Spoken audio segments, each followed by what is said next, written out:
Hello. Sir एक minute रुक जाइए, अभी करते हैं। अब अंकित सर के क्वेश्चन सेक्शन में पूछिएगा सर। अब मेरी सबसे रिक्वेस्ट है, प्लीज सभी अपने वो फिलहाल माइक्रोफोन म्यूट कर लें। हम लोग अपना सेशन स्टार्ट करने जा रहे हैं। सर और वन क्वेश्चन। सर एक अभी बाद में, सर एक एक सेकंड, सब स्टार्ट कर लें, भगवान का नाम ले लें, इस पर स्टार्ट कर लें।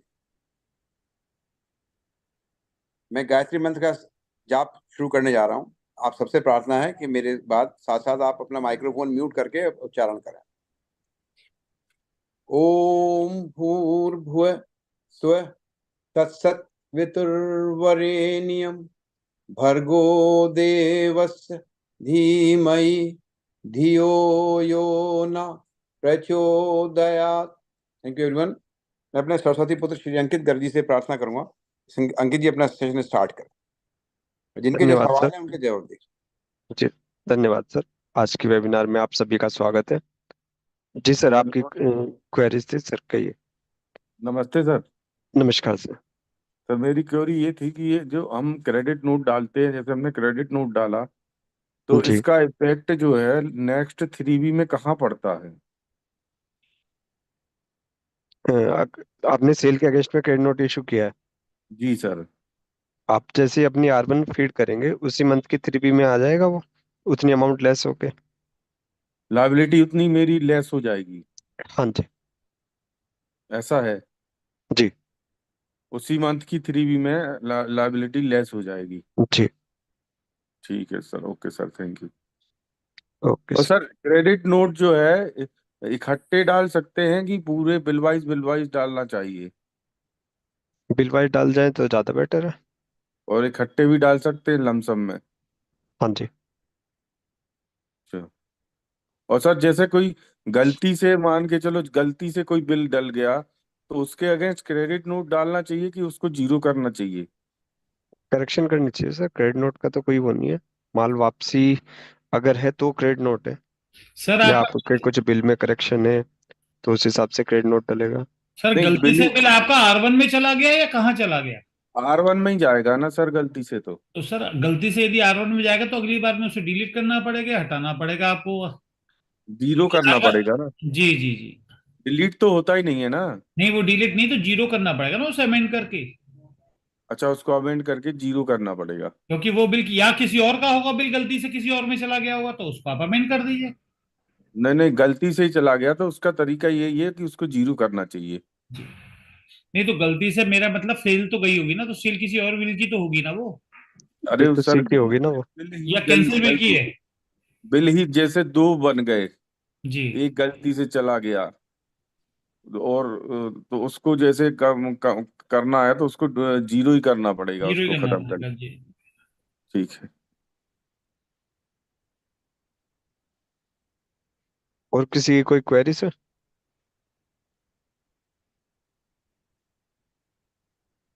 किसी अगर अन्य सदस्य की कोई क्वेरी हो तो प्लीज, नहीं तो फिर सेक्शन मैंने 125 तो पेज। मैंने तो संजय सर से अब पहले पूछ ही लिया, आपके सीजन चालू होने के पहले। ठीक, ठीक है सर। तो वही वो टॉपिक खत्म करें, नया टॉपिक में जाए। सर मेरा क्वेश्चन ये है कि सर ये जैसे ये 67 में कार्यवाही होती है, तो ये इनको 90 दिन में पूरी करना पड़ता है, तो ये फाइनल स्टेटमेंट कब लेते हैं? कब आ गया? किसमें सर? हेलो, मैं ये सर कह रहा हूँ। हेलो, जी हाँ जी, हाँ जी, बोलो। मैं ये कह रहा हूँ कि जैसे 67 के यहाँ किसी के यहाँ कार्यवाही हुई, जी 67(1) में, जी ठीक है। तो सर्च उस की। समय हाँ, उस समय उन्होंने उसके बयान लिए, पंचनामा बनाया और चले गए। ठीक है।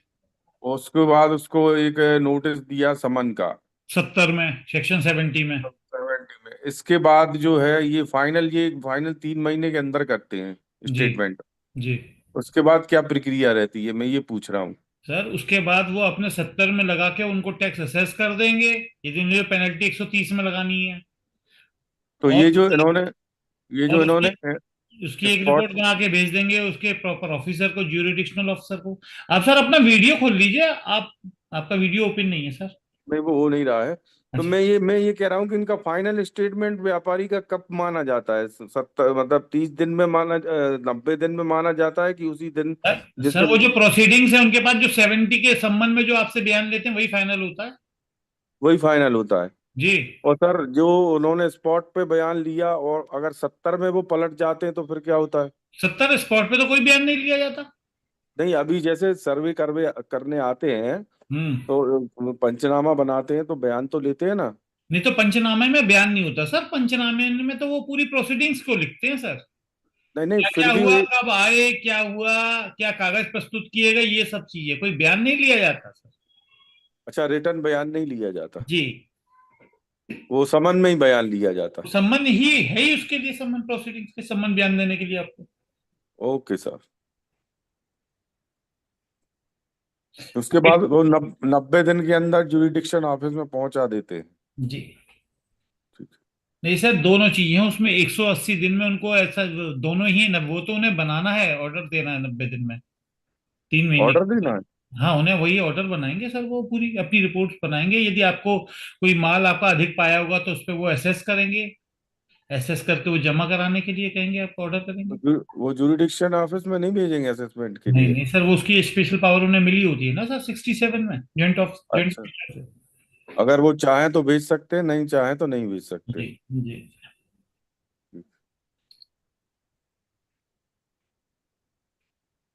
जिस संजय सर, ये 125 में जो हम बात कर रहे थे जी। जी अंकिल। जनरल पेनल्टी की, तो इसमें सिर्फ इन्होंने ये वर्ड जो लिखा है, any person who contravene any of the provisions of this act or any rules made thereunder for which no penalty is separately provided for in this act shall be liable to a penalty which may extend to 25,000 rupees।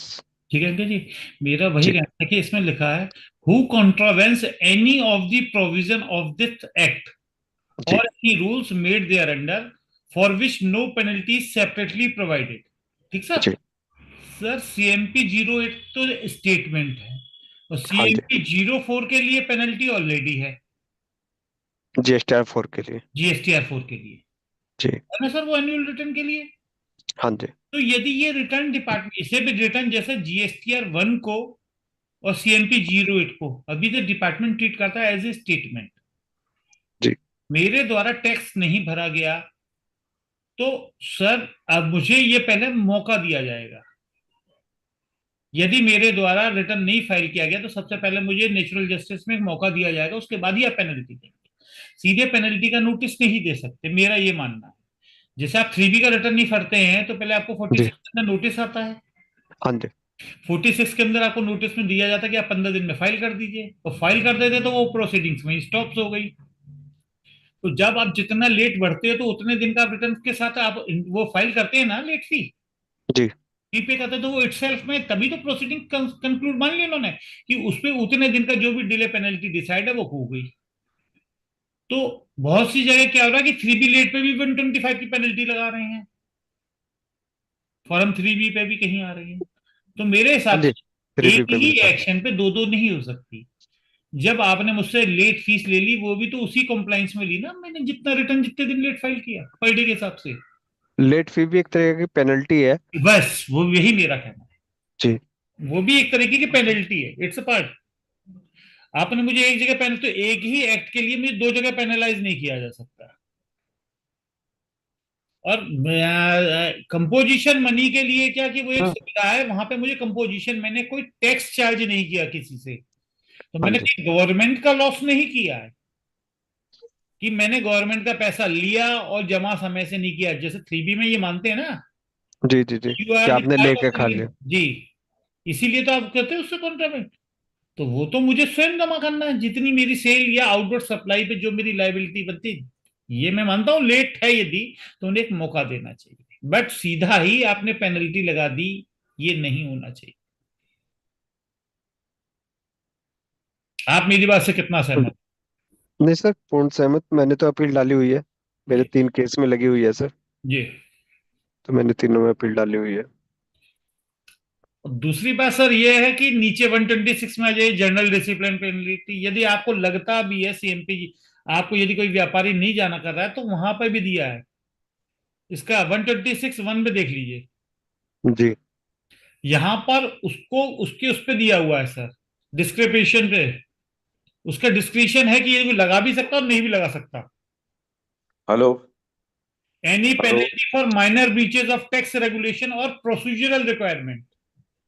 Sir minor tax regulation और procedural requirement वही तो हुई कि मुझे timely file करना है कोई चीज। जी सर। संजय सर। जी सर। सर हमारे यहाँ जो है कल एक 67 में कार्यवाही हुई। अच्छा।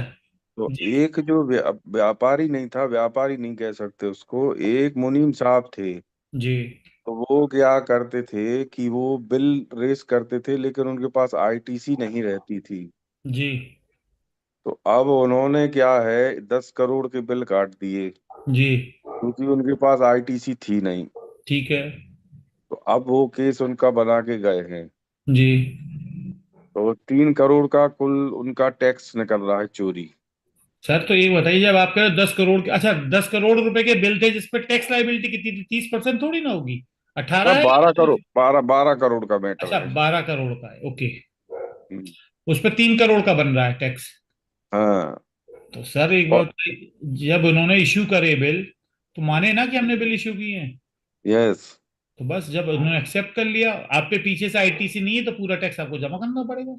अच्छा सर, लेकिन ये दिक्कत ये है कि वो उसके पास जो है ना, वो उसके पास ना कोई प्रॉपर्टी है ना कुछ है, वो मतलब ये समझिए उसके पास कुछ नहीं है।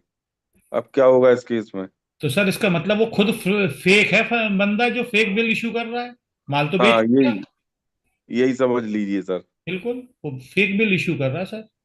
तो अब उसके साथ क्या होगा, क्या तो सर अब गवर्नमेंट आप क्या? इस चीज को आप बताइए, देखिए पीके जी, अब हम लोग ये पूरे उस पर बैठे हुए हैं सर। एक इलेक्ट्रॉनिक मीडिया सब जगह पब्लिश होता है सर।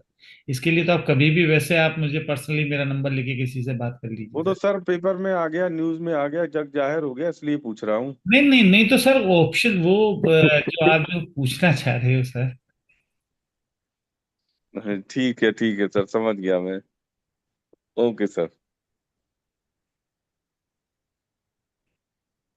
इसके अलावा सर मेरे पास एक क्वेरी आई थी, उसको थोड़ा सा डिस्कस करेंगे।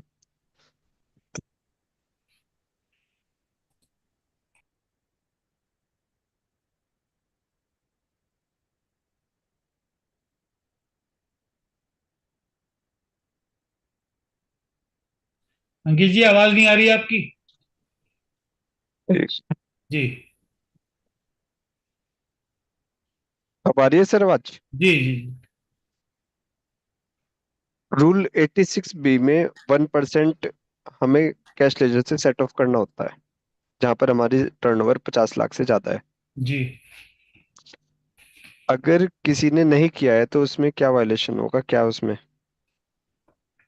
ओवरऑल देख लीजिए, पूरी कितनी साल पेनल्टी? रूल 86 के अंदर 1% से ज्यादा उसका कैश लेजर से जमा है। हाँ जी, ओवरऑल है। ओवरऑल जमा तो कोई वॉल्यूशन नहीं है। अगर किसी मंथ में 50 लाख से ज्यादा की थी और उसमें नहीं किया तो उसमें कोई दिक्कत नहीं कोई दिक्कत नहीं, वहां पे भी तो लिखा है ना, ओवरऑल 1% से ज्यादा कैश लेजर से जमा होना चाहिए। है। एक से उसमें कंडीशन ये भी दी गई है कि अगर हमारा लास्ट 2 इयर्स में 1 लाख रुपए से ज्यादा इनकम टैक्स एडवांस टैक्स जमा है जी तो भी हमें कोई दिक्कत जी बिल्कुल। नहीं है। या टीडीएस कटा हो। तो वही आ रहा था समय कि टीडीएस या टीसीएस एडवांस टैक्स की श्रेणी में आएंगे या नहीं। आएंगे सर। सर एडवांस टीडीएस भी और टैक्स और टीसीएस भी। जी सर, एक बार बताइए, जो भी हमारा यदि सप्लायर जीएसटी में भी यदि मेरे टैक्स पे टीडीएस काटता है सर, जी। जहाँ पे उसको 5 करोड़ की लिमिट से ऊपर वाले पे काटना है ना उसको, सप्लाई को 1% हाँ यदि जी। काटता है, जी। तो वो भी तो मेरा टैक्स एक तरीके से सरकार के पास जमा हो गया।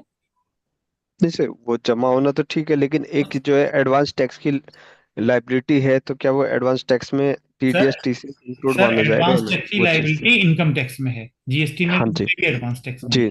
जी। वहां पर वो उस रूल्स के अंदर ये ले आए, यदि किसी व्यक्ति का 1 लाख रुपए से ज्यादा का टैक्स जमा है, वहां पर भी advancely already paid income tax या ऑलरेडी पेड जीएसटी, तो उस पर ये सेक्शन एप्लीकेबल नहीं होगा। जी। सर सिर्फ एडवांस टैक्स होना चाहिए कि सेल्फ असेसमेंट टैक्स भी हो सकता है कुछ 1 भी लाख? सर, वो तो टैक्स है सर, एडवांस टैक्स भी वही है, सेल्फ असेसमेंट भी वही है, ओवरऑल टैक्स एडवांस में जमा है सरकार के पास। सेल्फ असेसमेंट तो सर 31 मार्च के बाद होगा ना वो, नहीं एडवांस तो माना नहीं जाएगा वो।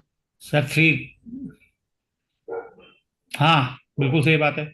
उस साल का तो सेल्फ असेसमेंट होगा ही नहीं, उसके बाद ही होगा सेल्फ जी। असेसमेंट। जी। बाकी सब तो एडवांस में ही होगा। शैलेश सर हाँ जी। नमस्कार। तो सेल्फ असेसमेंट नहीं माना जाएगा tax? Sir self self assessment तो असेसमेंट तो फाइनेंशियल बाद ईयर में एंड होगा ना। होने के बाद ही होगा ना। हाँ, तो वो उस कैटेगरी से नहीं नहीं आएगा, 1 लाख वाली कैटेगरी में। नहीं नहीं तो सर। उससे पहले आप कैसे जमा कर दोगे उसका सेल्फ असेसमेंट उस साल के लिए? अल्टीमेटली एडवांस हेड में ही तो जमा करोगे आप उसको, टैक्स जो भी जमा करोगे। ठीक जी। है। 31 मार्च से पहले जो जमा करोगे वो तो सही सही एडवांस। सही कह रहे, सही कह रहे, सही कह रहे, सही कह रहे। अंकित सर, जी सर। हेलो, आपने अमित जो अमित बताया खंडेलवाल जी कुछ कहना चाह रहे हैं? अमित जी कुछ कहना चाह रहे हैं आप? अपना हैंड रेज वैसा करके करिए। अरे अंकित जी, नमस्कार सर। नमस्कार। इनकम टैक्स में बहुत स्पष्ट प्रोविजन है, जो 86B का बता रहे हो ना आप, जी सर। जी जिसकी जी। लास्ट 2 ईयर की ITR में 1 लाख से ऊपर का टैक्स जमा, उसे नहीं जमा करना है 1 रुपए भी। 1 लाख से ज्यादा का एडवांस टैक्स है ना सर वो? नहीं नहीं नहीं नहीं, टैक्स ओनली। अच्छा। यानी कि आपने लास्ट ईयर की मतलब ऐसे असेसमेंट उसमें ईयर 24। 1 लाख रुपए से ज्यादा टैक्स पे किया हो, हाँ, तो उसको जी। नहीं जमा करना है 86B उसे में। नहीं करना है। 1 लाख रुपए से यदि ज्यादा का टैक्स पे किया हो उसमें, उस पे नहीं। हाँ, उसे जमा नहीं करना। जी खंडेलवाल साहब। अंकित सर सर, जीएसटी, जीएसटी भी? नहीं नहीं, GST की कंडीशन ये है कि जिस मंथ में मान लो आपकी 50 लाख से ऊपर है, यदि आपका आउटपुट 1% से ऊपर आ रहा है तो नहीं जमा करना। अंकित जी इसे पोर्टल पे लेके पढ़ा दीजिए सबको उस सेक्शन हाँ को, जी, तो 86। वही वही खोल रहा हूँ सर, 86 पे।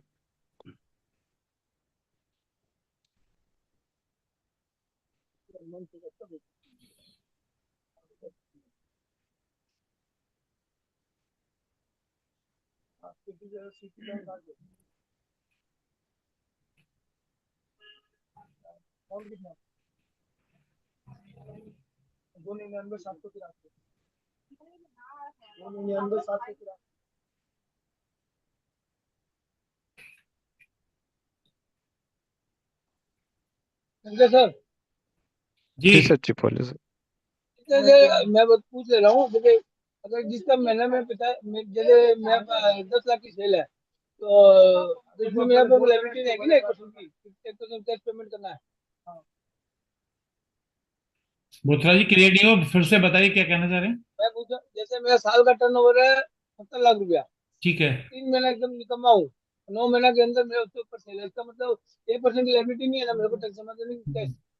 सर, वो ये है जिस महीने भी आपकी 50 लाख रुपए से ऊपर की सेल है तब काटना है, हर बार में तब नहीं है। आप पढ़िए, देखिए पढ़ा रहे हैं ये।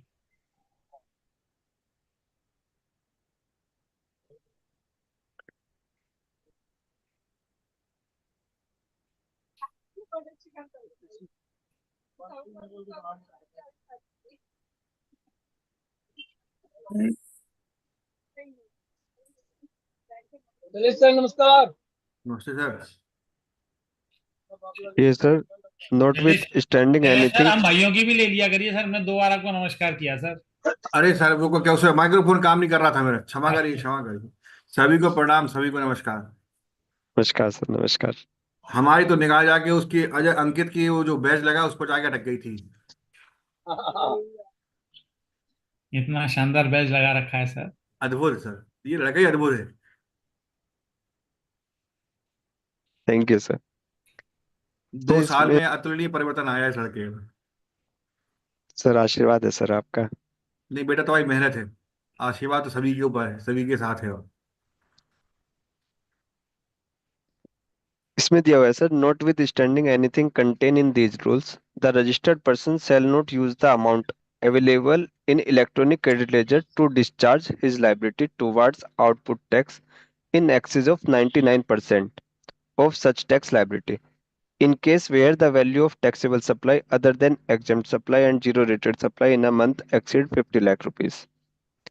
तो सर इसमें एक चीज तो ये आ गई कि हमारा जो क्रेडिट लेजर है उसका हम 99% से ज्यादा यूज नहीं कर सकते।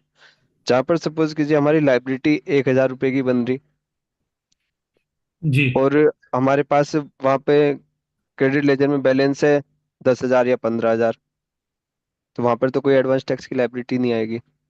नहीं सर, वो 99 ने वही बात है, यदि आपकी 1,000 की है तो 999, 990, 1% आपको कैश लेजर से जमा करना है, बाकी क्रेडिट लेजर से। देख रहे हैं ना, इन ए मंथ एक्सीड 50 लाख, जिस भी महीने में 50 लाख से ज्यादा की होगी उस महीने की टैक्स हाँ जी लाइबिलिटी में आप कह रहे हो उस महीने की मेरी टैक्स लाइबिलिटी यदि मेरे पास बनती है 1,000 रुपए की, जी आपका कहना है, और मेरे पास आईटीसी ऑलरेडी है, जी तो आपको उस आईटीसी से उसका 99% यानी एक 1,000 का 99%, 9,999 वही करना पड़ेगा आपको, 990, ठीक 10 रुपए आपको कैश लेजर से जमा करना है सर। ठीक है सर। हम्म। अब ये उसके बाद restriction में आ गए। जो इन्होंने रेस्ट्रिक्शंस दी हैं, जी the said person or the proprietor or कर्ता or the managing director or any of its two partner, whole-time director, members of managing committee of association or board of trustee, as the case may be, have paid more than 1 lakh rupees as income tax under the Income Tax Act 1961 in each of the last 2 financial year, for which the time limit to file return of income under subsection 1 of section 139 of the said act has expired.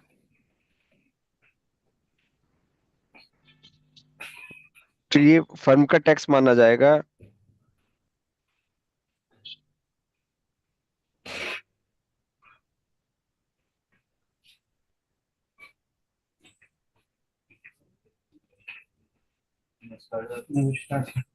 जी अंकित जी क्या कह रहे हैं, firm का tax थोड़ी ना sir, आ गया ना sir, director managing में एम होती है वो बोर्ड ऑफ डायरेक्टर ट्रस्टी जिसका भी है उसका माना जाएगा। अगर उनका 1-1 लाख रुपए इनकम टैक्स पिछले 2 सालों में जमा है जी तो वो एक्सेप्टेबल है। जी, रिफंड वाला अभी देखिए 1 लाख रुपए से हाँ ज्यादा जी का यदि रिफंड है उसका आईटीसी का, जी, इनकम टैक्स का अगर कोई, नहीं इसका नहीं जीएसटी का जीएसटी अगर का कोई रिफंड। रिफंड है तो जी जी। Third condition, the registered person has receive a refund amount of more than 1 lakh rupees preceding financial year और account of unutilised ITC under clause first provision of subsection 3। जी वो रिफंड जीएसटी रिफंड का ही हो गया सर। फोर्थ कंडीशन है sir, the registered person had discharge his liability towards output tax through the electronic cash ledger for an amount which is in excess of 1% of the total output tax liability मैंने बताया ना, applied cumulative। जी जो बता रहा था मैं आपको कि 1% ज्यादा उसका कैश लेजर से जमा है तो उस पर भी एप्लीकेबल नहीं होगा। जी। फिर fifth condition, the registered person is government department, public sector undertaking, local authority और स्टैट्यूटरी बॉडी। जी जी तो इन चारों के लिए छूट दी गई है इसमें। अंकित भाई 10 मिनट को मैं जरा ब्रेक लूंगा, कोई आया है, मैं 10 मिनट बाद बात करूंगा। Okay sir. अंकित सर, जी सर। सपोज करिए मेरा 100 रुपये टैक्स बना ठीक है। और आईटीसी के लिए मेरे पास 120 रुपये बैलेंस है, तो मैं क्या 95 सपोज करिए क्रेडिट लेजर से दे दूं और 5 रुपये कैश से दे दूं, तो डिपार्टमेंट में कोई प्रॉब्लम है इसमें? नहीं सर, कोई प्रॉब्लम नहीं। तो मैं बाद में बोझा पड़ेगा, इससे बढ़िया मैं थोड़ा बहुत देता रहूं। हाँ जी। लेकिन एक मीटिंग में कमिश्नर साहब ने कहा जब तक आपके पास आईटीसी जमा है आप कैश से पेमेंट नहीं दे सकते। नहीं, ऐसा कुछ नहीं है, ऐसी कहीं फाउंडेशन नहीं है। फाउंडेशन नहीं है ना? नहीं सर। तब जाके हमारे जैसे थोड़ा सा जो टैक्स बढ़ रहा है, जमा हो रहा है, तो ये लास्ट ईयर पर एक दिन 12% पूरा चुकाना ही पड़ेगा मेरे को। हाँ जी। हर और फिर व्यक्ति ये का थोड़ा उसकी अपना बहुत अपना लाइबिलिटी। हर व्यक्ति का अपना अपना इंटरप्रिटेशन है बोथरा जी। कोई अच्छा किसी को कुछ पढ़ता है, कोई किसी को कुछ पढ़ता है, सब अपने हिसाब से मतलब निकालते हैं, लेकिन जो किताब में लिखा है वो सही लिखा है, उसका जो वही तो इंटरप्रिटेशन किताब में निकलता है नहीं वो लिखा। सही है। और तो जब तक मैं आईटीसी कंप्लीट नहीं कर लेता हूँ कैश पेमेंट नहीं कर सकता। हाँ, लेकिन आपकी उसके साथ कंडीशंस भी तो है कि 50 लाख रुपए की बिक्री होना चाहिए आपकी एक महीने में। अगर वो बिक्री नहीं आपकी वो पूरी नहीं उसकी हो रही है नहीं तो सर, कैसे आप 1% वाली करेंगे? ये बात नहीं कर रहा हूँ। ये अपनी ये आगे सी 1% की बात नहीं कर लाइबिलिटी रहा हूँ। के लिए उसको एडजस्ट करना चाह रहे हैं ना सर। नहीं, आप सपोज जब कीजिए स्टॉक स्टॉक इकट्ठा होता जा रहा है, कल को सारी आईटीसी खत्म हो जाएगी, वो इकट्ठे मान लो 1 लाख या 2 लाख रुपए जमा करने हो तो उस यही बात है। उसके लिए थोड़ा थोड़ा जमा करना चाह रहे हैं। हाँ तो यही दो क्वेश्चन है मेरा। इसमें आईटीसी का टाइम खत्म तो नहीं होगा ना? नहीं सर नहीं, आईटीसी तो आपने क्लेम कर ली ना, क्लेम करने का टाइम है नहीं नहीं उसको। आईटीसी भी रह गया, आप कैसे दे रहा हूँ। हाँ जी, कोई दिक्कत नहीं। अंकित सर, जी सर। अगर कोई क्वार्टरली रिटर्न फाइल कर रहा है किसी, जी उस केस में 50 लाख से अबव की सेल उसकी हो गई है, जी। तब तब उस कंडीशंस में ये इसको फॉलो करेंगे? 86B को जी। नहीं, उसमें मंथ मंथ दिया हुआ है, और एनुअल टर्नओवर अगर उसके 6 करोड़ से ज्यादा है तब देखना पड़ेगा। एनुअल टर्नओवर 6 करोड़ रुपए से एनुअल ज्यादा। एनुअल टर्नओवर कहाँ पे आ रहा है सर? पूरे साल की जो एनुअल टर्नओवर टर्नओवर है। कहीं मेंशन नहीं, वो कहीं पे मेंशन है क्या यहाँ? देखो सर, हमारी एक, मैं आपको एनुअल टर्नओवर तो कहीं मेंशन नहीं है, बस ये लिखा है कि मंथ में 50 लाख से ऊपर की सेल हो जाए तो एक सेकंड टैक्सेबल सर, सेल। मैं हमारी एक मीटिंग थी, उसकी पीपीटी है, उसको थोड़ा मैं शेयर कर रहा हूँ। जी।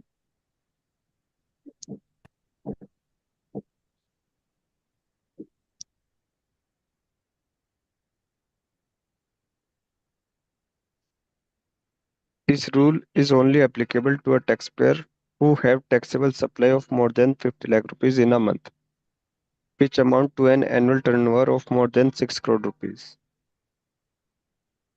Besides, the registered person falling in any of the exempted category, including paying rupees 1 lakh as income tax in each of the last 2 financial year, or having received refund of more than rupees 1 lakh in the previous year, an account of export or inverted duty structure, etc., are also out of preview of this rule, with these exemption and condition and precise targeting. The requirement of mandatory payment of at least 1% of the tax liability in cash will apply only to risky or suspicious taxpayer and genuine taxpayer. तो Would sir remain ये तो क्या है, ये तो इनने एक conclusion निकाल लिया कि अगर हमारी 50 लाख रुपए अगर हर महीने सेल हो रही तो लगभग हमारा 6 करोड़ का टर्नओवर हो जाएगा। बस वही चीज है ठीक है, सर। ये हो जाएगा, लेकिन कभी क्या होता है सर कि ऐसा नहीं होता ना हर बार कि हर हर एक साल में हमारे 6 करोड़ से ऊपर ही हो जाए। ऐसा भी होता है ना कि 4 करोड़ का टर्नओवर है लेकिन किसी महीने में 50 लाख से ऊपर भी चला जाएगा। तो ये तो कंडीशन 6 करोड़ वाली तो नहीं है, क्योंकि हम तो सीधा रूल 86B को अगर देखें तो वहां तो टर्नओवर की तो कोई बात ही नहीं है, सिर्फ मंथली टैक्सेबल टर्नओवर 50 लाख से ऊपर हो जाएगा तो उस मंथ में आप तो लाइबिल हो जाओगे। तो जी 6 सर, करोड़ वाली कंडीशन तो हाँ रूल रूल में में यही नहीं है। दिया गया है। रूल में यही दिया गया है, लेकिन क्या होता है कि आपकी अगर एक आप उसको चेक कीजिए, आपकी पूरे साल की टर्नओवर मान लो 10 करोड़ है या 8 करोड़ है, तो आपको एक कैटेगरी तो छांटनी पड़ेगी अपने व्यापारी की। अगर किसी की 6 करोड़ जा रही तो आपको उसे समझना पड़ेगा कि हाँ, इसकी 50 लाख से ज्यादा की भी किसी मंथ में है। अगर आपकी किसी मंथ में नहीं हो पाई है तो ओवरऑल आप उसको चेक तो कर सकते हैं पूरे साल में। अगर आप किसी सर मंथ में देखिए नहीं दे वही मैं पाए तो कहना आप चाह रहा उसे। हूँ, देखिए सर हम आप क्या कह रहे हो कि हम ये देख लें कि अगर किसी व्यापारी का 6 करोड़ का टर्नओवर अगर हो रहा है तो उसमें हो सकता पॉसिबिलिटी होगा किसी महीने में 50 लाख से जी ऊपर की सेल चली गई हो। ठीक है, जी मैं आपसे जी ये जी। कह रहा हूँ कि अगर मेरा टर्नओवर किसी पार्टी का 4 लाख रुपए भी है तो ये भी ये कोई जरूरी नहीं है ना कि हम उस पर ना देखें। हमें हर बार देखना है, हर एक क्लाइंट को देखना है कि जिनके हाँ 50 लाख से नीचे के टर्नओवर हो रहे हैं साल भर में ही, फिर भी वो नंबर तो लिए है ना जीएसटी का, उसमें तो हम चलो ऐसा कर सकते हैं। लेकिन मान लो 4 करोड़ का टर्नओवर हो रहा है हमारा, तो हम ऐसा नहीं मान सकते कि किसी महीने में उसके नहीं है, तो उसके मामले में भी हमें ध्यान तो उसमें भी रखना है ना सर। नहीं, तो ध्यान तो 6 रखना ही है करोड़ को सर। हम इतना 6 करोड़ को हम इतना ज्यादा वो नहीं माने, हम तो सिर्फ 50 लाख रुपए मंथ को माने। अब यहाँ पे क्या हो रहा है, डिस्प्यूट ये आता है कि ऑफिसर तो उसके सिस्टम पे अपन मंथली सेंड को तो कहीं क्वार्टरली जब फाइल कर रहे होते तो दिखाते नहीं है।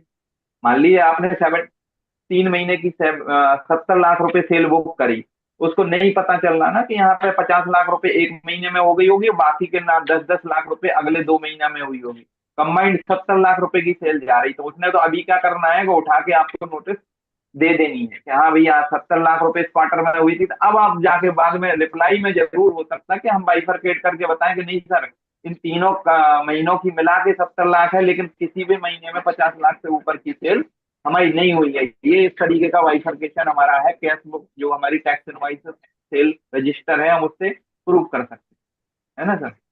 जी सर, जी ठीक है सर। सर 5 मेरे जगह मेरे हैं। ख्याल से सर हमारे जी आज के स्पीकर साहब आ चुके हैं, जी सर जी। जी जी जी सर। तो आज समाप्त यहीं करते हैं। हमारे आज के मुख्य वक्ता साहब पधार चुके हैं, विकास जैन साहब। सर आपका बहुत बहुत हार्दिक स्वागत है सर। नमस्कार सर। सर नमस्कार, बहुत बहुत आपका हार्दिक स्वागत है sir. Thank you very much. Thank you sir. ठीक है सर। और आज सर का विकास सर से बिल्कुल, क्योंकि सब नए पहली बार आए हैं हमारे यहाँ, तो कोई भी परिचित नहीं है सर के बारे में, तो मैं शैलेश विश्वकर्मा जी, छतरपुर मध्य प्रदेश से रहने वाले, उनसे रिक्वेस्ट करूंगा कि पहले सर का परिचय दे दें, फिर सर से रिक्वेस्ट करेंगे अपने सरस्वती पुत्र श्री विकास जैन जी से कि अपना वो। इस टाइम तो मैं तो सुबह से वेट कर रहा था, एक्चुअल में ये हम लोगों की मीटिंग टाइम होता है, पूरा इंडिया है इसकी। मैं समझ रहा हूँ। हमारे सामने विकास जैन जी के रूप में सरस्वती पुत्र बैठे हैं और हमारे उपकाश के क्रांति पुत्र हैं श्री संजय भटनागर जी, जो बीच में भी बोले थे। तो काफी ज्ञान रखते हैं जीएसटी के विषय में, लेकिन पिछले 4 हफ्तों के बाद आज इनकम टैक्स का नंबर लगा है और आदरणीय विकास जी हमारे बीच में हैं, अधिवक्ता हैं, और उनकी प्रोफाइल पे हमने देखा कि काफी ज्ञान है और काफी समृद्ध, जिस तरीके से व्यक्ति को अपने आप को रिप्रेजेंट करना चाहिए वैसा उनके सब प्रोफाइल में दर्शाता है।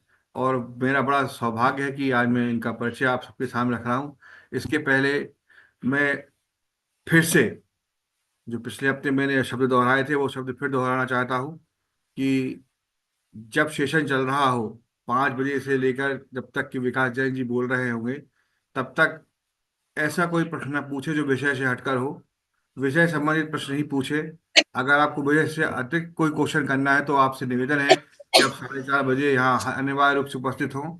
और हमारे जो पैनलिस्ट हैं, आदरणीय अंकित जी, आदरणीय संजय भटनागर जी, ललितपुर से हमारे सत्येंद्र जैन जी, इनसे अपने क्वेश्चन पूछ सकते हैं विषय से हटकर। लेकिन जो विषय है, चाहे वो इनकम टैक्स से संबंधित हो, चाहे वो इनकम जीएसटी से संबंधित विषय हो, तो उसी के प्रश्न पूछे जाए जब वो प्रश्न जो जिस विषय पर बात चल रही हो। तो अब मैं आदरणीय विकास जैन जी का परिचय आपके सामने रखता हूँ। आप 2011 में एलएलबी उत्तीर्ण करने के बाद आपने सिविल कानून,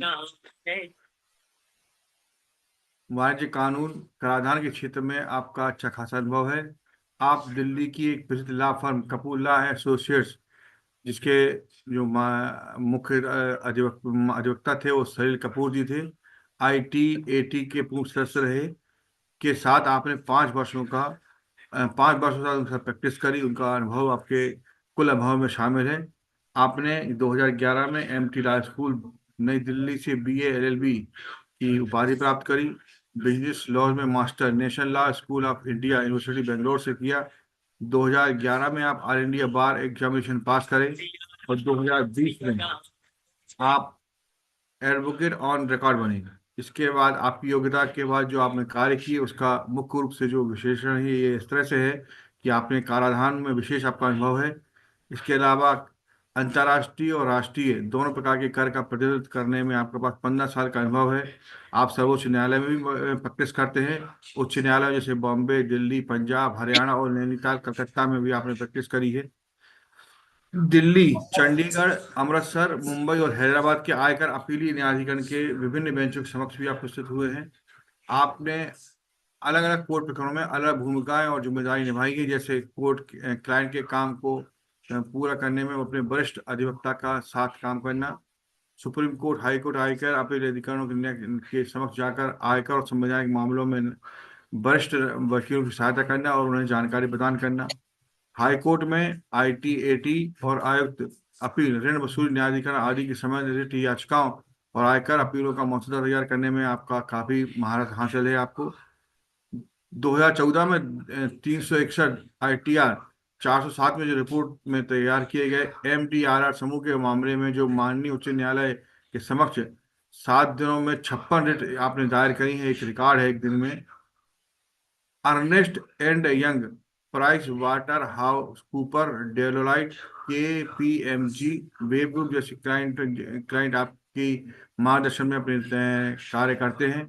क्लाइंट के साथ आपका बेहतर तालमेल स्थापित करना और हर चरण में उन्हें उचित मार्गदर्शन देना ये आपका विशेषता है। दिल्ली में मूल और अपीलीय न्यायाधिकरण क्षेत्र के विभिन्न न्यायालयों न्यायाधिकरणों के समक्ष रिट, अपील और स्थगन मामलों में जो कुछ प्रमुख आपके जो क्लाइंट थे उनका नाम इस प्रकार से है: Vodafone India limited, Nokia India private limited, नाटे नेटवर्क, कोहनूर फूड्स समूह, दावत राइस समूह, एल्को group, Cargill global trading company Delhi की है, AT Kearney Nai Delhi, MDLR group of companies Nai Delhi, MBD group of companies Nai Delhi और पंजाब, और MPJ एजुकेशन सोसाइटी, ये आपके मुख्य ग्राहकों में शामिल हैं। तो एक चीज में जरूर भूल गया, आदरणीय विकास जी से कहना, जय जिनेंद्र सर, आप जय अपना जिनेंद्र। बोलना शुरू करिए सर। जय जिनेंद्र। आपने काफी विस्तृत मेरा CV पढ़ा है, इतनी अपेक्षा नहीं की थी मेरी। क्या है, दिल्ली में हम लोग अंग्रेजी में ज्यादा बोलते हैं और कोर्टों में ज्यादा है, पर मैं हिंदी में अपना विश्लेषण रखूंगा। थोड़ा सा आप जैसी तेज हिंदी नहीं होगी मेरी, फिर भी अपनी कोशिश पूरी रखूंगा हिंदी में। अभी मेरा जो टॉपिक है वो है ब्लैक मनी और बेनामी लॉ। तो ब्लैक मनी अपना काला धन हुआ, पर मेरी सहयोगी है श्रवणी, मैं उससे रिक्वेस्ट करता हूँ कि जरा वो एक अपना PPT खोले। उसने पावर पॉइंट प्रेजेंटेशन बनाया आप लोगों के लिए, श्रावणी ने, तो मैं उससे रिक्वेस्ट करूंगा एक PPT खोल लें आप लोगों के आगे। तो आप देख सकते हैं कि ना भाई, जो आज हम जिस एक्ट के बारे में, 2 एक्ट हैं, एक एक्ट के बारे में जो बात कर रहे हैं वो है ब्लैक मनी। ब्लैक मनी, अगर इस एक्ट के बारे में मैं पूरा पढ़ूं तो उसका नाम है द ब्लैक मनी, ब्रैकेट में लिखा है undisclosed foreign income and assets, bracket close, and imposition of tax act 2015। आपको पता ही होगा 2015 मतलब ये नरेंद्र मोदी सरकार जी की नीति में आता है। 2014 में जो उन्होंने वादा किया था कि मैं बाहर से पैसा लेकर आऊंगा इंडिया में, उसके तहत ये एक्ट लाया गया था। तो अगर आप इसमें देखें तो ब्लैक मनी इतना रेलेवेंट नहीं है जितना ये ब्रैकेट के अंदर वर्ड्स हैं वो रेलेवेंट है।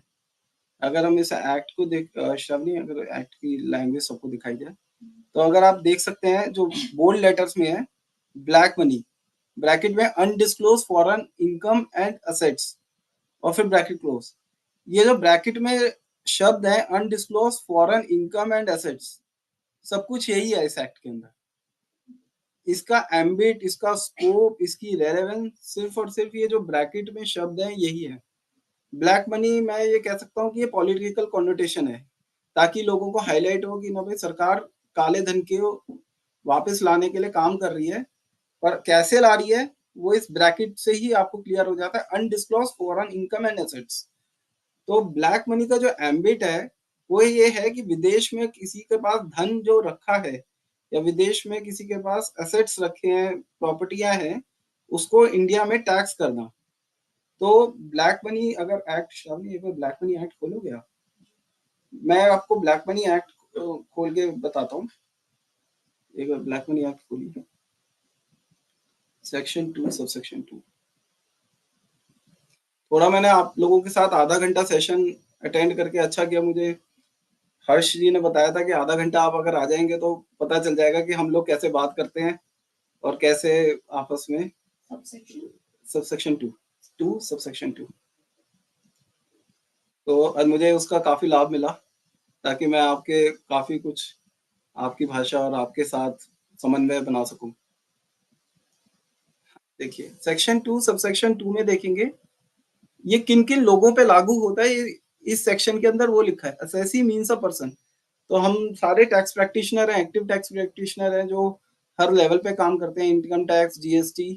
तो असेसी वो होता है जो जिसके ऊपर टैक्स लायबिलिटी आनी होती है, जिसको नोटिस आता है, जिससे हम इंफॉर्मेशन लेनी होती है और जिसके ऊपर टैक्स लायबिलिटी आती है। तो इसमें 2 तरीके के असेसी हैं। एक होता है इंडियन रेजिडेंट, जो सेक्शन 2 क्लॉज A के अंदर लिखा है सिंपल भाषा में। दूसरा एक और है जो एक्ट तो 2015 में आया था, पर 2019 में अमेंडमेंट करके इन्होंने रिट्रोस्पेक्टिव ऑपरेशन दिया था, ताकि 2015 से लागू करना, मतलब आया 2019 में था पर उसका लागू वर्ष जो है वो है 2015। वो है नॉन रेजिडेंट, जिसने, जब वो इंडियन रेजिडेंट था तब उसने इनकम अर्न करी और बाहर इन्वेस्टमेंट उसको छुपाया और बाहर उस इनकम को डाइवर्ट कर दिया। जैसे मैं आज इंडियन रेजिडेंट हूँ और मैं इनकम अर्न करता हूँ इंडियन रिसोर्सेज से, और मैं कुछ दिनों में बाहर चला जाता हूँ और मैं नॉन रेजिडेंट हो जाता हूँ, पर जो मैंने पैसा एज एन इंडियन रेजिडेंट कमाया और मैं उसको बाहर लेकर डाइवर्ट कर दिया और फिर वहां पे मैंने अपनी प्रॉपर्टी बना ली पर टैक्स पे नहीं किया, ना ही उसको डिक्लेयर किया, तो उन लोगों पर भी ये लागू होगा। दो तरीके के हैं।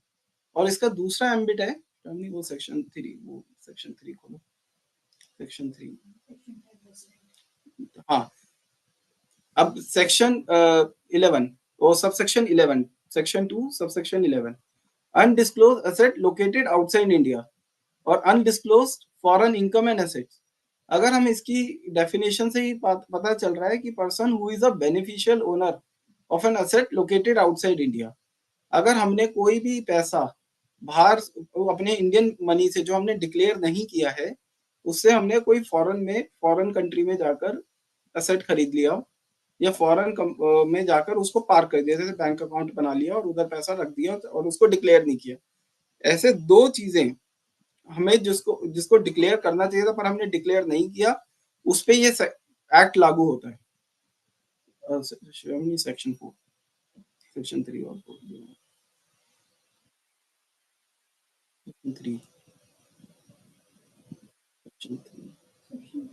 सेक्शन डेफिनेशन के बाद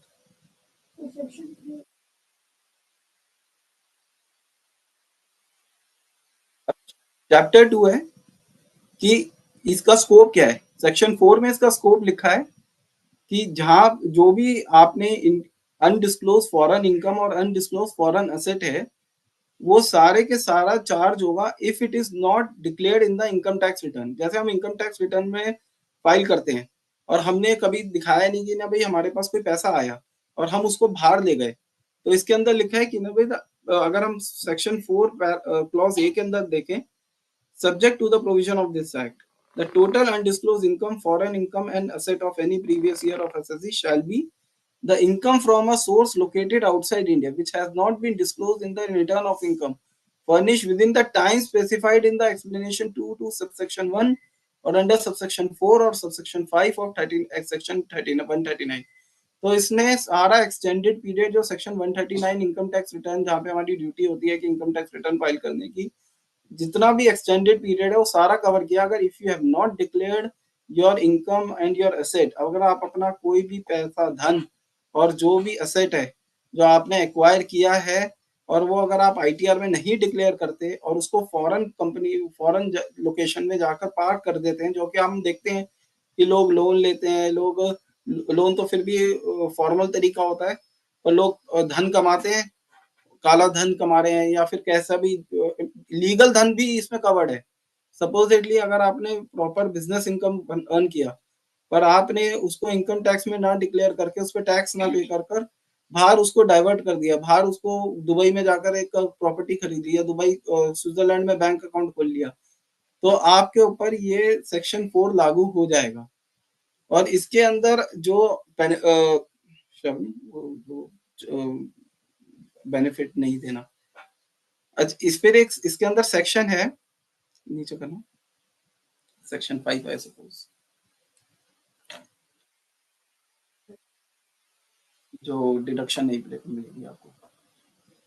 अगर सरकार आपके इस धन को पकड़ती है तो इसकी कंप्यूटेशन कैसे होनी है, उसका सेक्शन 5 में निर्धारित किया गया है कि जैसे उनको पता चलता है कि आपके पास फॉरेन इनकम और फॉरेन एसेट है जो आपने डिक्लेयर नहीं किया है, तो बेशक आपने उसको अर्जन करने के समय आपने अगर उस 1 करोड़ की इनकम के लिए कम से कम 50 लाख का खर्चा किया हो, तो भी आपको 50 लाख का खर्चा नहीं मिलेगा, कोई भी सेट ऑफ लॉस नहीं मिलेगा जो इनकम टैक्स एक्ट में नॉर्मल है। आपको इस तरह समझना है कि हमने सेक्शन 68 की लिटिगेशन इनकम टैक्स में बहुत देखी होगी। सेक्शन 68 सिर्फ ये कहता है कि कोई भी ऐसी इनकम जो आपने अर्न किया है और आपने बुक्स ऑफ अकाउंट के अंदर लेकर नहीं आए या बुक्स ऑफ अकाउंट पे लेकर आए और आपको उसका एक्सप्लेन नहीं कर पा रहे किसी भी नेचर की वजह से, तो आपको उस पर टैक्स देना पड़ेगा। पर आपको सेक्शन 68 में पहले सेट ऑफ लॉसेस मिल जाता था, डिडक्शंस मिल जाती थी।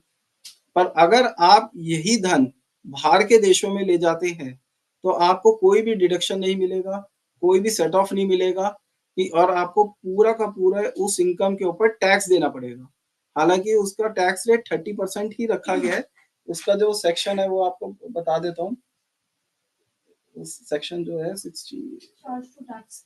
सेक्शन 60 के अंदर उसका सेक्शन 60 है उसमें, और सेक्शन 3 उसमें लिखा है कि ना भाई जो 30% आपको चार्ज लगेगा और आपको कोई डिडक्शन नहीं मिलेगा, और इस 30% जो वो पूरा प्रॉपर्टी की वैल्यू है जो उस दिन उन्होंने पकड़ी है, जिस दिन उनको मिली है कि ना भाई ये उनको पता चला है, उस दिन की वैल्यूएशन वो प्रॉपर्टी की निकालेंगे और उसके ऊपर पूरा का पूरा 30% आपके ऊपर चार्ज लगा देंगे। शावनी नेक्स्ट स्लाइड लाना।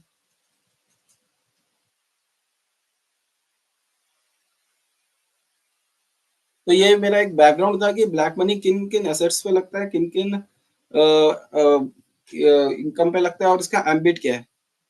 अब इसमें अगर हम पेनल्टी की बात करें तो इसकी जो पेनल्टी है, अगर क्योंकि ये ब्लैक मनी है और ये 2015 में आया था, तो इसकी पेनल्टी भी नॉर्मल नहीं है। अगर जैसे हम आईटीआर नहीं फाइल करते और आईटीआर के अंदर डिस्क्लोज नहीं करते कि ना भाई हमने कोई पैसा कमाया है और उसको बाहर हमने लेकर गए हैं, तो उस आईटीआर को नहीं फाइल करने की जो पेनल्टी है, अगर हम इनकम टैक्स में देखें तो 271F की पेनल्टी लगती है 5,000 रुपए की, पर इसके अंदर हमें पेनल्टी लगती है 10 लाख की। और इसका सेक्शन बताना। 42 and 42. 42 in the case when you do not file an ITR. इसका सेक्शन 42 एक बार देखेंगे, सेक्शन 42 निकालो।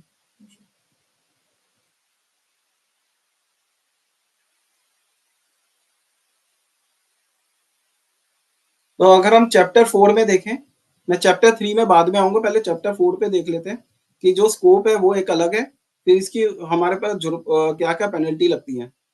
तो इसमें जो पेनल्टी है वो सेक्शन 41 में डिफाइंड है कि जितना अगर 30% हमें टैक्स लग रहा है, तो अगर हमें याद है, हमें तो अंदाजा है ही कि इनकम टैक्स एक्ट में आज की डेट में 50% से 300% के बीच का डिस्क्रिप्शन है। पहले वो 100 से 300% के बीच में डिस्क्रिप्शन हुआ करता था। अगर मुझे 10 लाख का टैक्स लग रहा है तो 10 लाख का ऐसा नहीं है कि 100% ही लगेगा। 10 लाख पे 5 लाख की पेनल्टी भी लग सकती है, 10 लाख पे 30 लाख की भी पेनल्टी लग सकती है।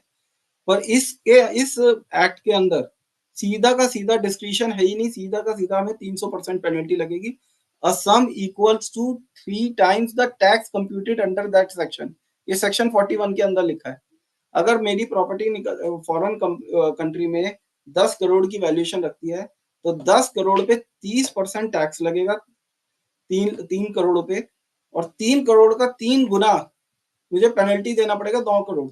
तो एक तरह से 9 करोड़ पेनल्टी और 3 करोड़ मेरा टैक्स है, तो 12 करोड़ का मेरे ऊपर लाइबिलिटी आएगी हाथ की हाथ। जैसे अगर हम इनकम टैक्स में देखें तो इनकम टैक्स में हमें 10 करोड़ के ऊपर 30% की टैक्स रेट लगता है, डिपेंडिंग अपॉन मेरा कौन सा स्लैब है। और फिर हमें नोटिस आता है कि जिसमें हमें बोनाफाइडे भी प्रूव कर सकते हैं, और अगर आप बोनाफाइडे नहीं प्रूव कर सकते तो 100% से 300% डिस्क्रिप्शन होता है। नॉर्मली 100% लगाते हैं, और अब तो नया जो पेनल्टी का प्रोविजन आया है उसके 270A, उसके अंदर मुझे 50% का भी केस होता है। नॉर्मली वो 50% लगाते नहीं है। ये है पेनल्टी का, जिसके अंदर 300% मैंडेटरी कर दिया है। और सेक्शन 42 के अंदर अगर हम आईटीआर के अंदर डिस्क्लोज नहीं करते, इनकम टैक्स में जो हम आईटीआर फाइल करते हैं, तो उस केस में मुझे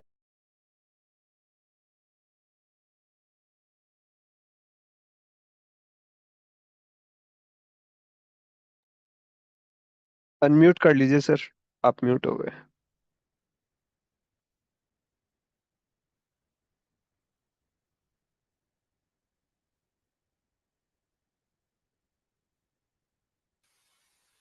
आवाज आ रही है आपको? जी सर, अब आ रही है। जी सर, थैंक यू सर। तो मैं क्या कह रहा था कि अगर इसमें हर चीज आपको मैक्सिमम ही मिलेगी, जैसे पेनल्टी मैं बता रहा हूँ 300% मैंडेटरी है। अगर हम सेक्शन 42 को देखें तो हमारे ऊपर जो पेनल्टी लग रही है वो 10 लाख रुपए तक की लग रही है सेक्शन 42 में, for failure to furnish income tax return information about an asset located outside India and about an foreign income and asset. तो इसके अंदर जो पेनल्टी लग रही है वो 10-10 लाख की लग रही है for non furnisher of income tax return, जो in addition to my original penalty है। मतलब मैं ये बता रहा हूँ, जैसे आपको टैक्स लगा वो अलग है 30% का 3 times 90% आपको पेनल्टी लगा वो अलग है। 10 लाख का आपको इनकम टैक्स फेलियर का ये जो आएगा ITR पे नॉन इन्फॉर्मेशन का, ये अलग है। ये सारे एक्यूमुलेट होकर आपके ऊपर टैक्स लायबिलिटी आएगी। फिर एक और है इसके अंदर, अगर बाई चांस आप टैक्स डिक्लेयर कर देते हैं पर टैक्स देते नहीं, तो पेनल्टी आपको उतनी इक्वल लगेगी जितना आपका टैक्स एरियर है। हमारे इनकम टैक्स में अगर आप देखेंगे तो टैक्स एरियर पे इंटरेस्ट लगता है, पर इसके अंदर टैक्स एरियर पे इक्वल पेनल्टी लग जाती है। सेक्शन 44 बोलता है वो आपको। एंड अगेन अगर आपको सेक्शन 45 की एक पेनल्टी है जिसके अंदर लिखा है कि अगर आप टैक्स अथॉरिटी के क्वेश्चंस होते हैं उसको आंसर नहीं करते, section 45 section 45 penalty for other defaults. अब आप इसमें देखेंगे सेक्शन 45 पेनल्टी, अगर आप असेसिंग ऑफिसर का जो क्वेश्चन होता है उसको आंसर नहीं करते तब भी पेनल्टी है। अगर वो आप स्टेटमेंट देनी है और आप स्टेटमेंट को साइन नहीं करते तब आपको पेनल्टी है। अगर आपको बुक्स ऑफ अकाउंट और डॉक्यूमेंट्स लाने के लिए कहा है तो वो उसके ऊपर भी पेनल्टी है। आपको याद होगा ये सारे अगर ये सारी चीजें अगर हम अपने इनकम टैक्स में सेक्शन 133 सबसेक्शन 6 में देखें या फिर सेक्शन 143(2) में अगर हमें कोई स्क्रूटिनी का नोटिस आता था, तो अगर हम उसके अंदर देखें ये इनकी नॉन कंप्लायंस के ऊपर हमारे पास एक्स पार्टी असेसमेंट हुआ करती थी और नॉर्मल अपना असेसमेंट में जो हमें चार्ज लगता था वो लगता था। पर इनकी नॉन पार्टिसिपेशन पे भी अलग से एक पेनल्टी है हर नोटिस की नॉन कॉपरेशन के ऊपर, जो 2 लाख तक भी जा सकते हैं, 50,000 से लेकर 2 लाख रुपए तक। तो ब्लैक मनी को इन्होंने काफी ड्रैकोनियन बनाया है और मैं खुद केसेस कर रहा हूँ ये अपने PMLA कोर्ट के अंदर, जहां पर इन केसेस ये इससे रिलेटेड जो केसेस हैं या ITT में जो जाते हैं इनसे रिलेटेड, मतलब मैं बेनामी और ब्लैक मनी दोनों को मिक्स कर रहा हूँ, पर ब्लैक मनी के जैसे केसेस ITT जाते हैं, बेनामी के केसेस PMLA में जाते हैं। तो आप ये देखिए कि ना भाई मेयर कॉनोटेशन ब्लैक मनी आपको एक नेगेटिव माइंडसेट में डाल देती है जज को। उसका रीजन ये है कि ना भाई you are treated as a non compliant at the beginning. आप कंप्लायंट माने ही नहीं जाते, आपके डिफेंसेस बहुत लिमिटेड हो जाते हैं। क्यों? क्योंकि आप जब उस कोर्ट में जाते हैं आपका पहले तो ये आपके ऊपर डिफेंस होता है कि आपने ITR के अंदर डिस्क्लोजर नहीं किया। आप दूसरा आपके ऊपर चलता है कि ना भाई आपने कभी कॉपरेट नहीं किया असेसमेंट प्रोसीडिंग्स में। तो defences are very low in black money act and penalty are quite high. तो इसी अब हम फोरम्स प्रोसिक्यूशन पे आता हूँ मैं एक बार, प्रोसिक्यूशन पे जाना। अब अगेन वही जो है प्रोसिक्यूशन पे देखें, पेनल्टी मैंने आपको बताया चार्ज 30%, पेनल्टी 300% और डिफरेंट अगर नॉन डिस्क्लोजर करते हैं उसके ऊपर पेनल्टी अलग से। अब इसके अंदर एक प्रोसिक्यूशन का चैप्टर 5 के अंदर जो प्रोसिक्यूशन है वो अगर देखें तो सेक्शन 49 पे है। सेक्शन 49 पे वही जो चीजें ऊपर पेनल्टी थी जिनके ऊपर, उसके ऊपर आपको वही उन्हीं चीजों पे आपको 6 महीने से 7 साल की सजा है। अगर हम रिटर्न फर्निश नहीं करते तो 6 महीने से 7 साल की सजा है, और अगर हम असेट्स के बारे में डिक्लेयर नहीं करते वही 6 महीने से 7 साल की सजा है। अगर हम टैक्स नहीं देते तो 3 साल मिनिमम और 10 साल की मैक्सिमम सजा है, मतलब जेल होने का खतरा जो मैं बता रहा हूँ। और फॉल्स अगर हम वेरिफिकेशन देते हैं और उसमें फॉल्स स्टेटमेंट लिखते हैं तो उसमें भी 6 से 7 साल की सजा है। अबेट किसी को बढ़ावा देते हैं अगर ये अबेटमेंट एक बहुत नेगेटिव है हमारे प्रोफेशनल्स के लिए, all professional including advocates, CAs, ITPs कि अबेटमेंट में ये लोग उनको भी कवर करते हैं जिन्होंने एडवाइस किया हो, ओपिनियन किया हो, तो उनके ऊपर भी 6 महीने से 7 साल की सजा लिखी हुई है अबेटमेंट के नाम पे। आपको देखेंगे कि अबेटमेंट ये कॉन्सेप्ट का क्रिमिनल लॉ का कॉन्सेप्ट है, जिसके अंदर अगर हम IPC देखें, अब जो भारतीय न्याय संहिता हो गया है, तो ये उस कॉन्सेप्ट के अंदर आता है अबेटमेंट की ना भाई अगर आप किसी को बढ़ावा देते हैं। पर मैं मानता हूँ कि इनकम टैक्स में कई बार हम ओपिनियन भी करते हैं।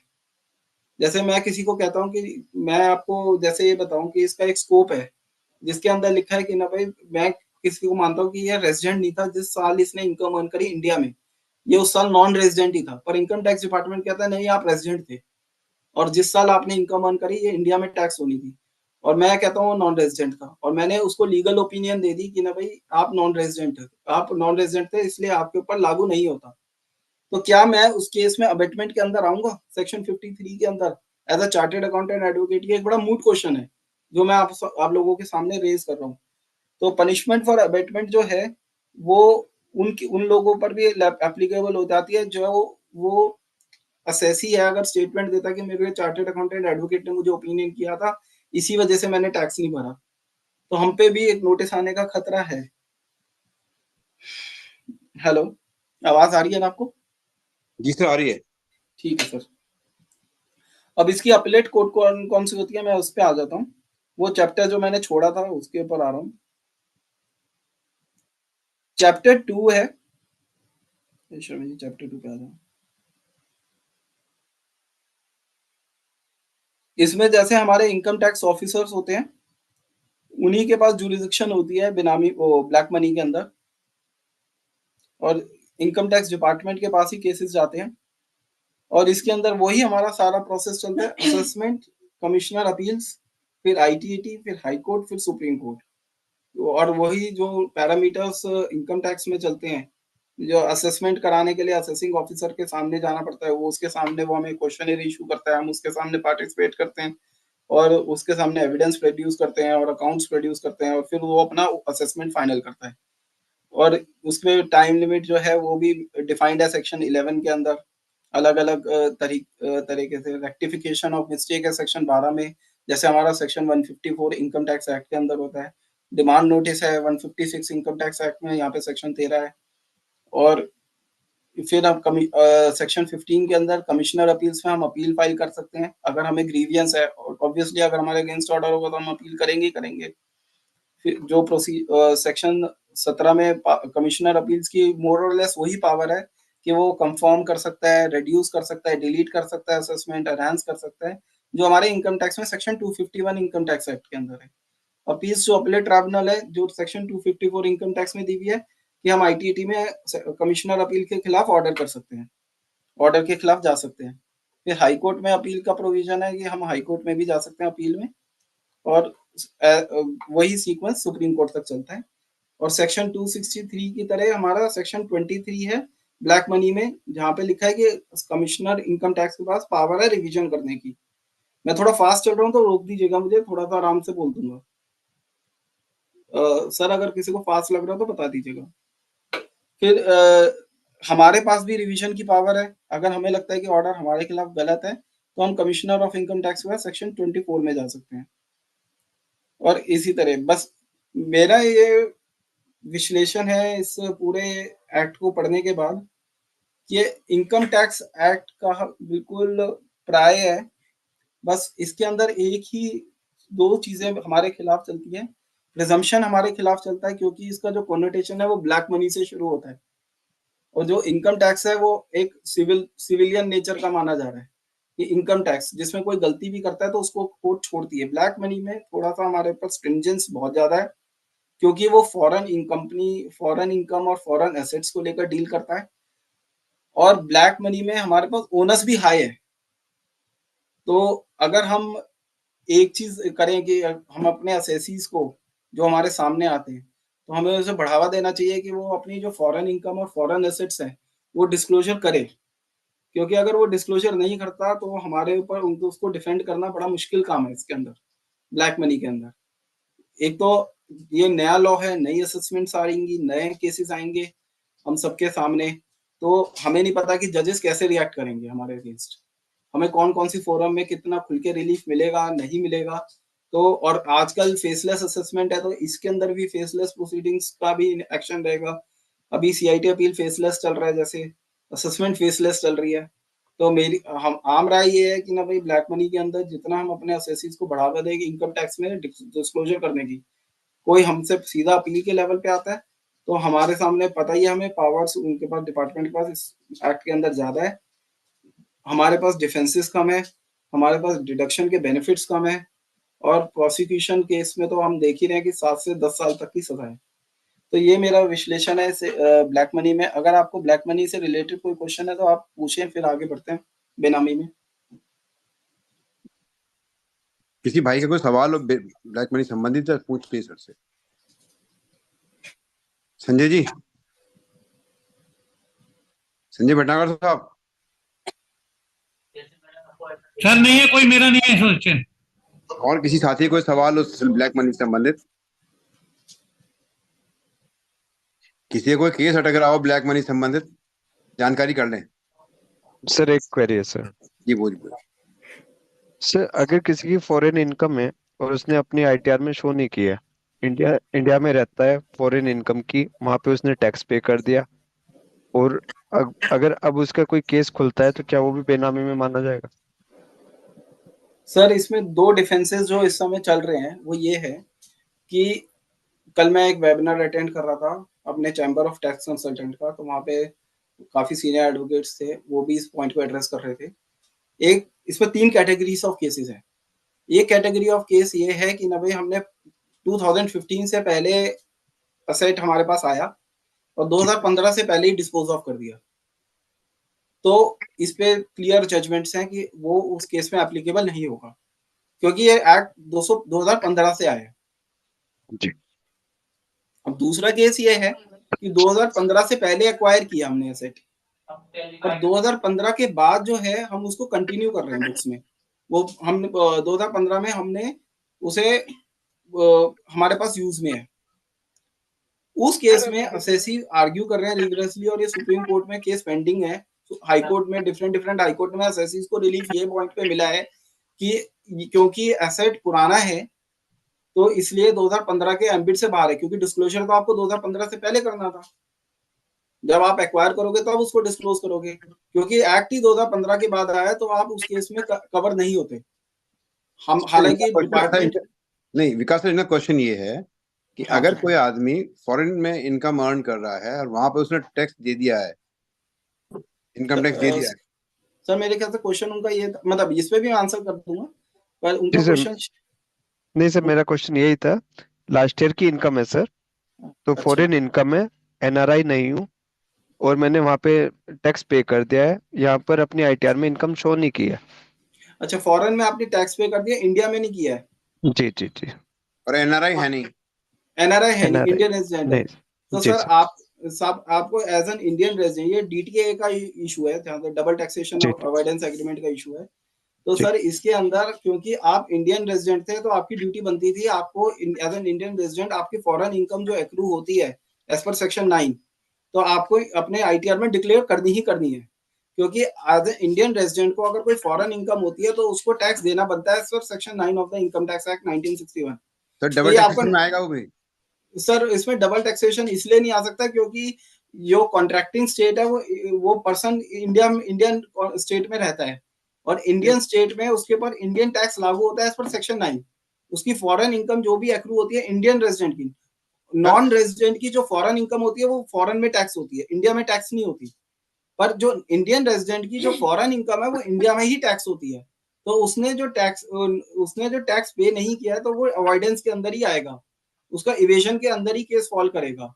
और अगर वो उसने कोई भी पर्टिकुलर्स उसके नहीं डिक्लेयर किए हैं तो वो केस इस सेक्शन के अंदर फॉल करेगा as per income tax act. क्योंकि आप हमें एक चीज माननी चाहिए कि जो ब्लैक मनी एक्ट है और जो इनकम टैक्स है ये कंकरेंस में चलता है। जो अगर ब्लैक मनी कुछ नहीं है, जो जिस केस में आपको इनकम टैक्स एक्ट लगता है उस पे अगर आप फॉरेन में आप उपार्ट कर देते हो तो उस पे एक्स्ट्रा पावर्स दे दी गई है इनकम टैक्स डिपार्टमेंट को एज पर ब्लैक मनी टैक्स करना, चार्ज करना, पेनल्टी करना, प्रोसिक्यूट करना। इट इज मैंने आपको पहले भी जो बोला था कि black money is nothing but an extension of an income tax act, income tax act का एक्सटेंशन है। तो अगर सेक्शन 9 के अंदर आपको टैक्स बढ़ना आपकी मैंडेटरी है, क्योंकि कोई भी इंडियन रेजिडेंट, आज मैं हूँ, विकास जैन है, अंकित जी हैं, वो फॉरेन में कोई इनकम करते हैं अर्न, वो फॉरेन जाते हैं, घूमने जाते हैं और किसी को ओपिनियंस देते हैं, लीगल ओपिनियन, और उनके क्लाइंट्स उनको इनकम देते हैं। तो मेरी ड्यूटी बनती है कि ना भाई मैं उसके ऊपर इंडिया में जब आईटीआर भरूं तो मैं उस पर्टिकुलर्स को डिक्लेयर करूं, और मैं बाई चांस की बात है उस इनकम को फॉरेन अकाउंट खुलवाकर वहीं पे पार्क कर देता हूँ, तो मेरा वो नॉन डिस्क्लोजर में आ जाएगा, इविजन के अंदर केस आ जाएगा।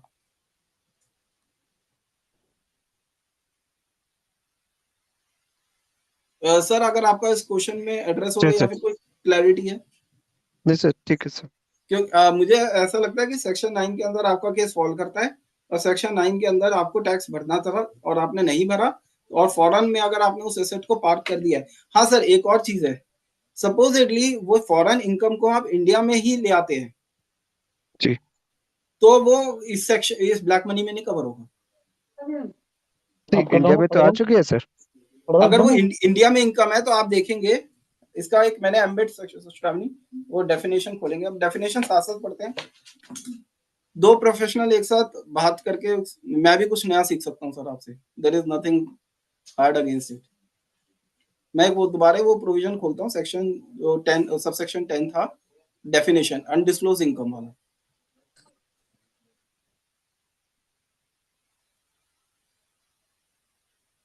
आप नहीं बोल सकते, सेक्शन 2 सबसेक्शन 10 नीचे डेफिनेशन पे लाना। तो सर आप देखेंगे सेक्शन 12 में लिखा है undisclosed foreign income and asset, highlight कर जी। दो सर, आप देख पा रहे हैं? जी जी जी। Means the total amount of undisclosed income of an assessee from a source located outside India। पहले तो वो अमाउंट अनडिस्क्लोज इनकम है, वो हम देख चुके हैं कि हमने आईटीआर में नहीं दिया। From a source located outside India, वो भी कोई डिस्प्यूट नहीं है। And the value of undisclosed asset outside India refer to in subsection and computed in manner laid down in subsection 5। तो मेरे अकॉर्डिंग अगर वो इंडिया में आप लाए हैं तो वो इंडियन एसेट बन जाता है, और ये उस केस में आएगा जहां पे आप फॉरेन की इनकम फॉरेन में ही पार्क कर देते हैं। अगर आप फॉरेन इनकम इंडिया में लाते हैं और इंडियन बैंक अकाउंट में डिपॉजिट करते हैं तो उस पर नॉर्मल इनकम टैक्स एक्ट लगेगा। पर अगर आप foreign income foreign bank account में डिपॉजिट कर देते हैं, क्योंकि इसका पर्पस अगर हम देखें बजट स्पीचेस में भी, और बजट स्पीचेस से पहले जो माहौल इलेक्शन में बना था, हालांकि as an advocate we should only rely upon the budget speeches, क्योंकि वही हमारे को कोर्ट में हेल्प करता है। तो बजट स्पीच में अगर हम देखें तो इसमें फॉरेन बैंक अकाउंट और फॉरेन एसेट्स की बात की गई थी।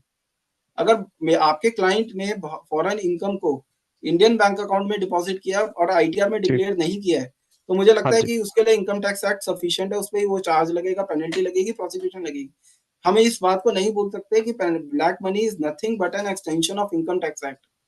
जैसे अगर हम अंकित जी, आप खुद भी एडवोकेट हैं और काफी सारे एडवोकेट हैं, आपको ये देखते होंगे कि कॉन्ट्रैक्ट एक्ट और इंडियन स्पेसिफिक रिलीफ एक्ट होता है, वो और कॉन्ट्रैक्ट एक्ट और सेल्स ऑफ गुड्स एक्ट होता है। तो आप देखते हैं sales of goods act Indian contract act का एक्सटेंशन ही होता है, वो स्पेसिफिक सर्कमस्टांसेस में बनता है। तो आपका क्वेश्चन अगर एड्रेस हो गया तो आगे बढ़ सकते हैं। जी सर, थैंक यू सर। कोई, हाँ, गोपाल सर बोल रहे हैं, शिव सर बोल रहे हैं। हाँ शिव सर। हेलो। हाँ सर। सर मेरा क्लाइंट है सऊदी अरबिया में। जी सर। वो वहाँ पे सर्विस कर रहा है, उसको यहाँ से 90 डेज के लिए वहाँ पे रखते हैं और 1 दिन के लिए इंडिया भेज। वहाँ पे जो उसको पेमेंट 90 डेज के लिए रखते हैं और 1 दिन के लिए इंडिया भेज देते हैं। अच्छा। वहाँ पे जो उसको पेमेंट मिल रही है वो एक्चुअली वहाँ के रूल के हिसाब से वो बैंक अकाउंट में नहीं खोल सकता। पेमेंट उसको मिल रही, हमारे पास रिकॉर्ड में खाली ये है कि वो फॉरेन गया, वो सऊदीया गया, सऊदीया से आया, 1-2 दिन के लिए आया, फिर चला गया, फिर 2 दिन के लिए आया, 3 महीने में फिर चला गया। तो उसका इनकम टैक्स रिटर्न जो हम फाइल करें वो किस हिसाब से कैसे फाइल कर सकते हैं कि जबकि उसके पास वहां पे कोई फॉरेन इनकम वो है क्या? कि आजकल जो सिस्टम चला हुआ है अदरवाइज वे में वो अपनी अमाउंट जो है इधर उधर से ट्रांसफर कर देता है, लेकिन इन लीगल वे में हम उसको कैसे लाएं और कैसे उसको आईटीआर फाइल करें कि वो इनको हम दिखा पाऊँ। सर अगर हम इसमें देखेंगे, आपका क्लाइंट जो है ना वो नॉन रेजिडेंट हो गया है, ये कितने साल से हो रहा है सर? ये सर लास्ट 1 ईयर से। तो सर अगर आप देखें, मेरे हिसाब से आपका जो क्लाइंट है पिछले 1 साल में मुश्किल से मैं मानता हूँ 30 दिन रहा होगा इंडिया में। या अगर आप 90 डेज के हिसाब से, और आपने 1 दिन बोला, मैं 1 हफ्ता भी ले लेता हूँ, आने जाने और रुकने में टाइम भी लगता है, तो आपका अगर 60 डेज हो सकते हैं। हाँ, मैं वो अंदाजा लगा ही रहा हूँ। तो आपका जो क्लाइंट है वो नॉन रेजिडेंट की कैटेगरी में आ रहा है। हेलो। और जो उसने इनकम अर्न करी है वो फॉरेन इनकम अर्न करी है जी। और उसपे जो फॉरेन इनकम पे उसको मेरे ख्याल से वहीं की टैक्स लॉ एप्लीकेबल होगा, जो भी उधर का होगा।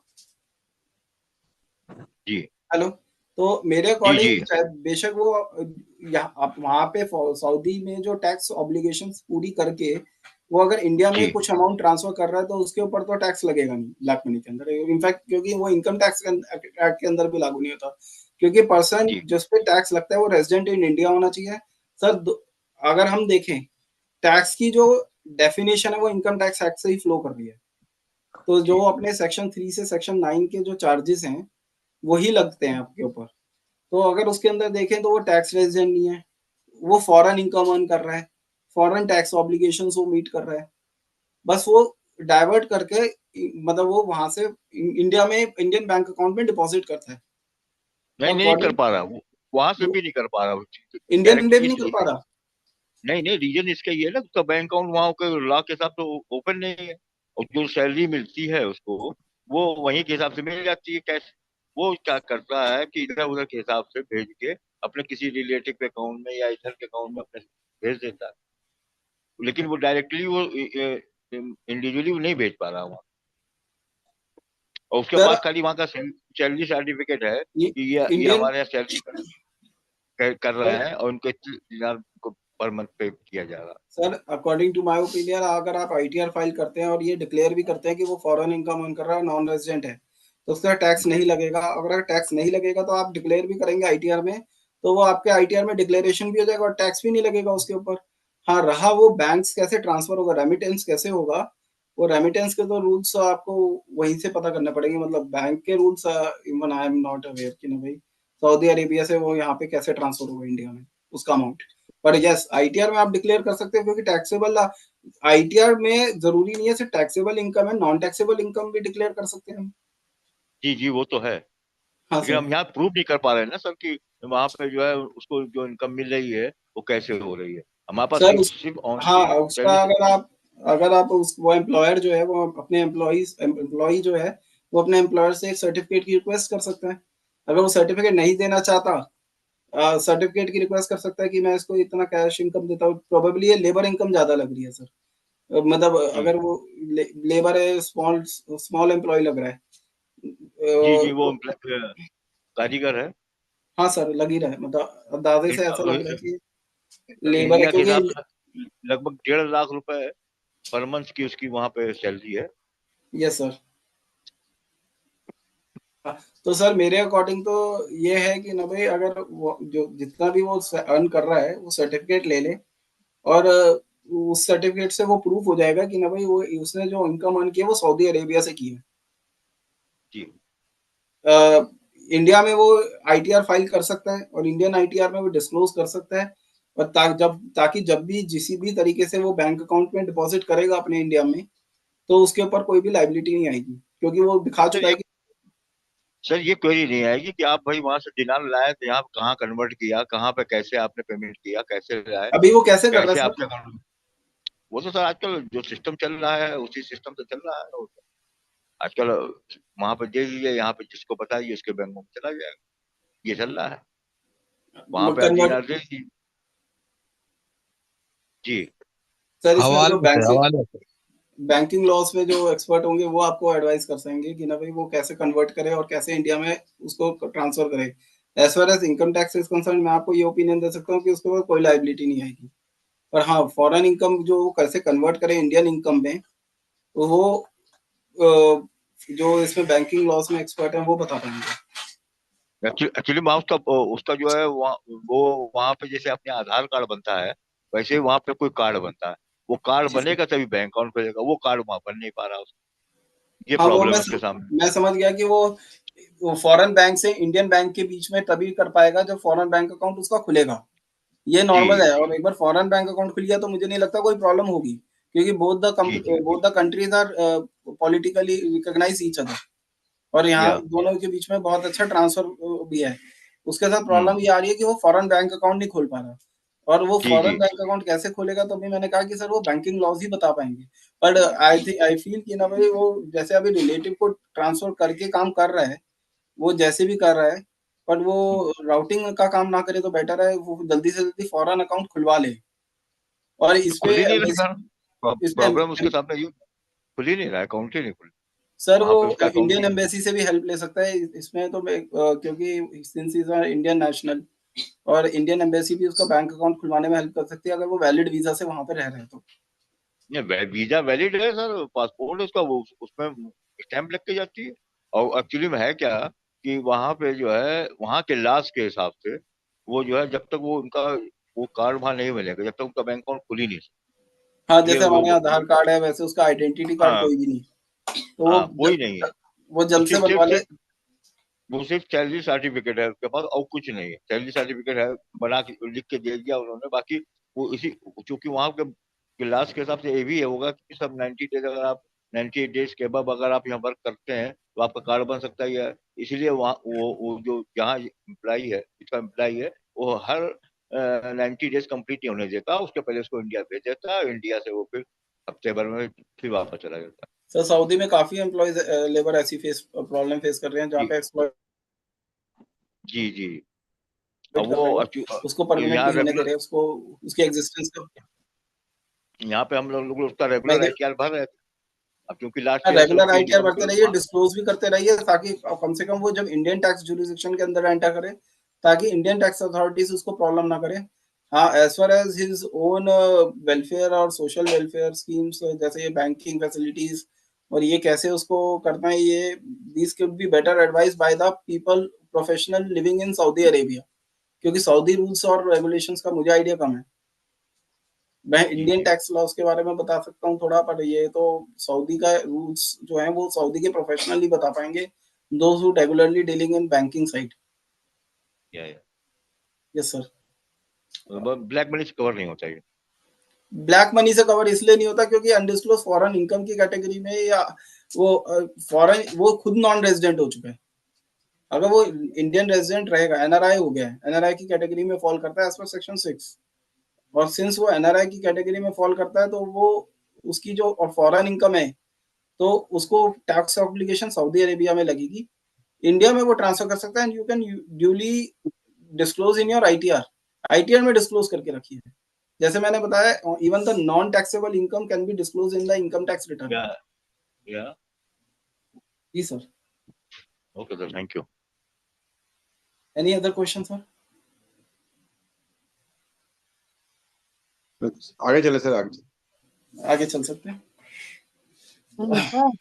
सुपर बेटा ये लोग ऐसे बच्चे सर किसी और कुछ आवाज आ रही है। अब हमारा दूसरा टॉपिक जो है वो है बेनामी का। अगेन जैसे ये अपना ब्लैक मनी था, अगेन बेनामी प्रॉपर्टी ट्रांजैक्शन जो 1988 से थी, पर 1988 में इसका जो एम्बिट था बहुत कम था। अगेन वही हमारी मोदी सरकार आई, मोदी सरकार ने जो मल्टीपल प्रॉपर्टी होल्डर्स थे उनको नकेल कसने के लिए, ताकि यहाँ पे हमारे यहाँ जो कॉन्सेप्ट है कि ना capitalist become more richer and richer day by day and the labourer become poorer and poorer day by day, उसको कर्व करने के लिए बेनामी को इन्होंने स्ट्रिंजेंट किया 1988 में। इसमें अमेंडमेंट आई 2016 में, और 2016 में जो अमेंडमेंट्स आई उसमें बेनामी की जो डेफिनेशंस है उसको बढ़ा दिया। जो बेनामी ट्रांजेक्शन है वो सेक्शन 9 के अंदर डिफाइंड है और काफी इलेबोरेटली डिफाइंड है। पहले सिर्फ और सिर्फ ये बोला जाता था कि ना भाई आप ओनर है एसेट के और आपने किसी और के नाम पे परचेज कर लिया, यू दैट इज अ बेनामी। बट नाउ आप इसके अंदर वो भी ट्रांजेक्शन्स कवर्ड है जिसके अंदर आपने इनडायरेक्टली या डायरेक्टली कंसिडरेशन दिया है और प्रॉपर्टी किसी और के नाम पे है, वो भी केसेस कवर्ड है। श्रावणी जगह स्लाइड करना, जैसे सेक्शन 9 में देखेंगे आप, और नीचे अब जैसे बी का है अ ट्रांजैक्शन और arrangement in respect of property carried out और मेड इन फिक्टिशियस मैनर। इसके अंदर पहले क्या था कि हम सिर्फ ओनरशिप रेलेवेंट थी, अब मैनर भी रेलेवेंट है कि अगर हम कोई भी अरेंजमेंट ट्रांजैक्शन इस तरह करते हैं कि जिस तरह डिपार्टमेंट को लगता है कि हम फिक्टिशियस तरीके से उससे डील कर रहे हैं, तो तब भी वो बेनामी ट्रांजैक्शन में आ सकती है। जैसे हम कंपनियां बना लेते हैं और कंपनियों में शेयर होल्डिंग का पैटर्न डेवलप करते करते अल्टीमेट ओनर, अंडरलाइंग ओनर मैं होता हूँ, तो वो फिक्टिशियस मैनर की कैटेगरी में आ जाता है। पहले क्या था, अगर हम 1988 में देखें, वो इंडिविजुअल बेस था। हम उस समय इतना कंपनी बेस, हमारी इंडियन इकोनॉमिक कंपनी इतनी स्ट्रांग नहीं थी, कंपनी बेस नहीं थी।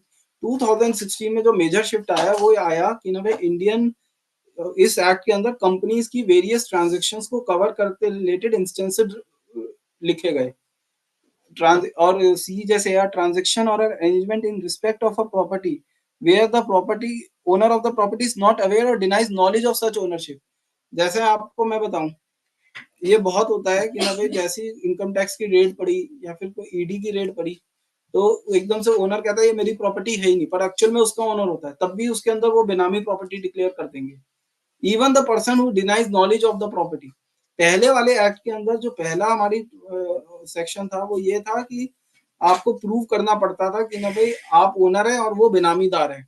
अब ऐसा नहीं है, अगर एक ने भी ओनरशिप डिनाई कर दी और जो एक्चुअल ओनर है वो कुछ भी बोलता रहे, द मोमेंट इट हैपेंस तो आप बेनामी प्रॉपर्टी हो जाएगी। जो जैसे अगर हमारा पीएन है, हमें बोल दे कि वो ये मैं इस प्रॉपर्टी की नॉलेज नहीं है, मुझे नहीं पता है, मेरी प्रॉपर्टी नहीं है, तो डिपार्टमेंट ये ऑब्लिगेटरी नहीं है कि ना भाई वो ओनर ढूंढेगा। वो ओनर ढूंढेगा नहीं, वो सीधा का सीधा उसे बेनामी प्रॉपर्टी डिक्लेयर कर देंगे ऑन द असर्शन कि ओनर डिनाई करता है इसकी नॉलेज।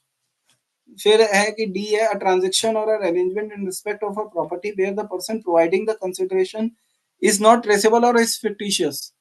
जैसे कोई आदमी है जिसने पैसा दिया, वो भाग गया, इंडिया छोड़ दिया ऑन द ग्राउंड की ना उसे लग रहा है मेरे पर केसेस चलेंगे, वो मैं थोड़े दिन के लिए चला जाता हूँ, तो वो केस रुकेगा नहीं जब तक वो पकड़ा नहीं जाएगा। केस कंक्लूड हो जाएगा, बेनामी डिक्लेयर हो जाएगी और प्रॉपर्टी फोरफीट हो जाएगी। जैसे नीरव मोदी और ये जो हमारे जितने भी बड़े बड़े नाम है, इन केसेस में ये बेनामी ट्रांजैक्शन के अंदर ही आ रहे हैं कि वो आते नहीं है, ट्रेस नहीं करते, वो आंसर नहीं करते और वो उसको बेनामी प्रॉपर्टी डिक्लेयर कर देते इन देयर एब्सेंस। अगर उन्होंने 10-10 शेल कंपनियां बना रखी हैं और हर एक के अंदर ओनरशिप कर रखी है और उनका डायरेक्टर आंसर नहीं करता, तो उठाकर उसके अंदर इसी एक्ट के अंदर प्रोसीड कर देते हैं। This is the major change happened in 2016। Exception है, अब इसके अंदर एक्सेप्शन होते हैं, जैसे कर्ता और एचयूएफ होते हैं। हम सबको पता है कि कर्ता एचयूएफ में एक्चुअल ओनर और एंजॉय जो प्रॉपर्टी कर रहा होता है मेंबर ऑफ अ फैमिली कर रहा होता है, पर ओनरशिप किसी बड़े के हाथ में होती है जो कर्ता और एचयूएफ होती है, तो वो केसेस उसमें नहीं होता। फाइड्यूशियरी कैपेसिटी के केसेस हैं जहाँ पे कोई इंसान किसी को ट्रस्ट में दे रहा है प्रॉपर्टी कि ना भाई जब तक वो मेजर नहीं हो जाता तब तक तुम इस प्रॉपर्टी को हेल्ड करो या किसी के बेनिफिट के लिए हेल्ड करो। ऐसे केसेस, जेन्युइन केसेस के लिए ये बेनामी एप्लीकेबल नहीं है। थर्ड एक और एक्सेप्शन था जैसे मदर फादर के केसेस में, जहाँ पे पेरेंट होल्ड करते हैं चाइल्ड के, और जब ब्रदर और सिस्टर हैं, जहाँ पे आप ब्लड रिलेशन प्रूव कर देते हैं कि ब्लड रिलेशन में ओनर कोई और है, बेनिफिशियरी कोई और है, वहां पर इस केस के बेनामी से अलग कर देते हैं, क्योंकि everyone knows family arrangements are different arrangement. Family arrangement हमारे नॉर्मल बेनामी की तरह नहीं चलते। फैमिली अरेंजमेंट में जैसे आपका ब्रदर एंजॉय कर रहा है प्रॉपर्टी पर सिस्टर के नाम पे। आज भी मैं बोलता हूँ कि जैसे मेरे एक पड़ोस में सिस्टर के नाम पे प्रॉपर्टी है, वो लंदन में रहती है पर ब्रदर इंडिया में रहते हैं, ब्रदर उस प्रॉपर्टी में रह रहे हैं, तो वो बेनामी के ट्रांजेक्शन में नहीं आएगा, क्योंकि वी ऑल नो कि ना भाई हमारे ब्लड रिलेशंस में प्रॉपर्टी किसी एज पर कन्वीनियंस हम ट्रांसफर करते हैं, पर वो एक्चुअल बेनामी थोड़ी ना है।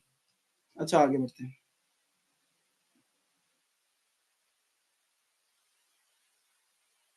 जैसे मैंने आपको बताया था कि ना भाई इसके अंदर हमने 4 तरीके की जुरिडिक्शन होती है।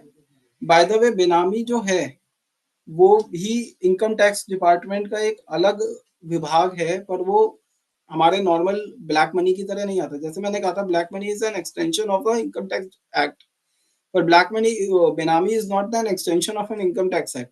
पर जो पर्सन इसको मैन करते हैं, जो पर्सन इसके अगेंस्ट एक्शन लेते हैं, जैसे मैं कई केसेस कर रहा हूँ, तो इसमें जो केसेस होते हैं इनकम टैक्स अपीलेट ट्राइब्यूनल में नहीं जाएंगे, कमिश्नर इनकम टैक्स अपील्स में नहीं जाएंगे। इसके केसेस सबसे ज्यादा जाते हैं पीएमएलए कोर्ट के अंदर ही जाते हैं, जो हमारी दिल्ली के अंदर जैसे है, क्या बोलते हैं, साफेमा के अंदर जाते हैं, appellate tribunal for forfeited property. ये सारी एक साथ 3-4 ट्राइब्यूनल बने हुए हैं। अनलाइक इनकम टैक्स अथॉरिटीज, जहां पर इनकम टैक्स में सारे केसेस जाते थे ब्लैक मनी के, वहां यहाँ पर डिफरेंट डिपार्टमेंट है, मिनिस्ट्री ऑफ फाइनेंस के अंडर है। ये क्यों रेलेवेंट है मैं आपको बताता हूँ। अब ये एडजुडिकेटिंग अथॉरिटी का सेक्शन निकालना इसमें बेनामी में जो जुरिडिक्शन बतानी है, सेक्शन 18।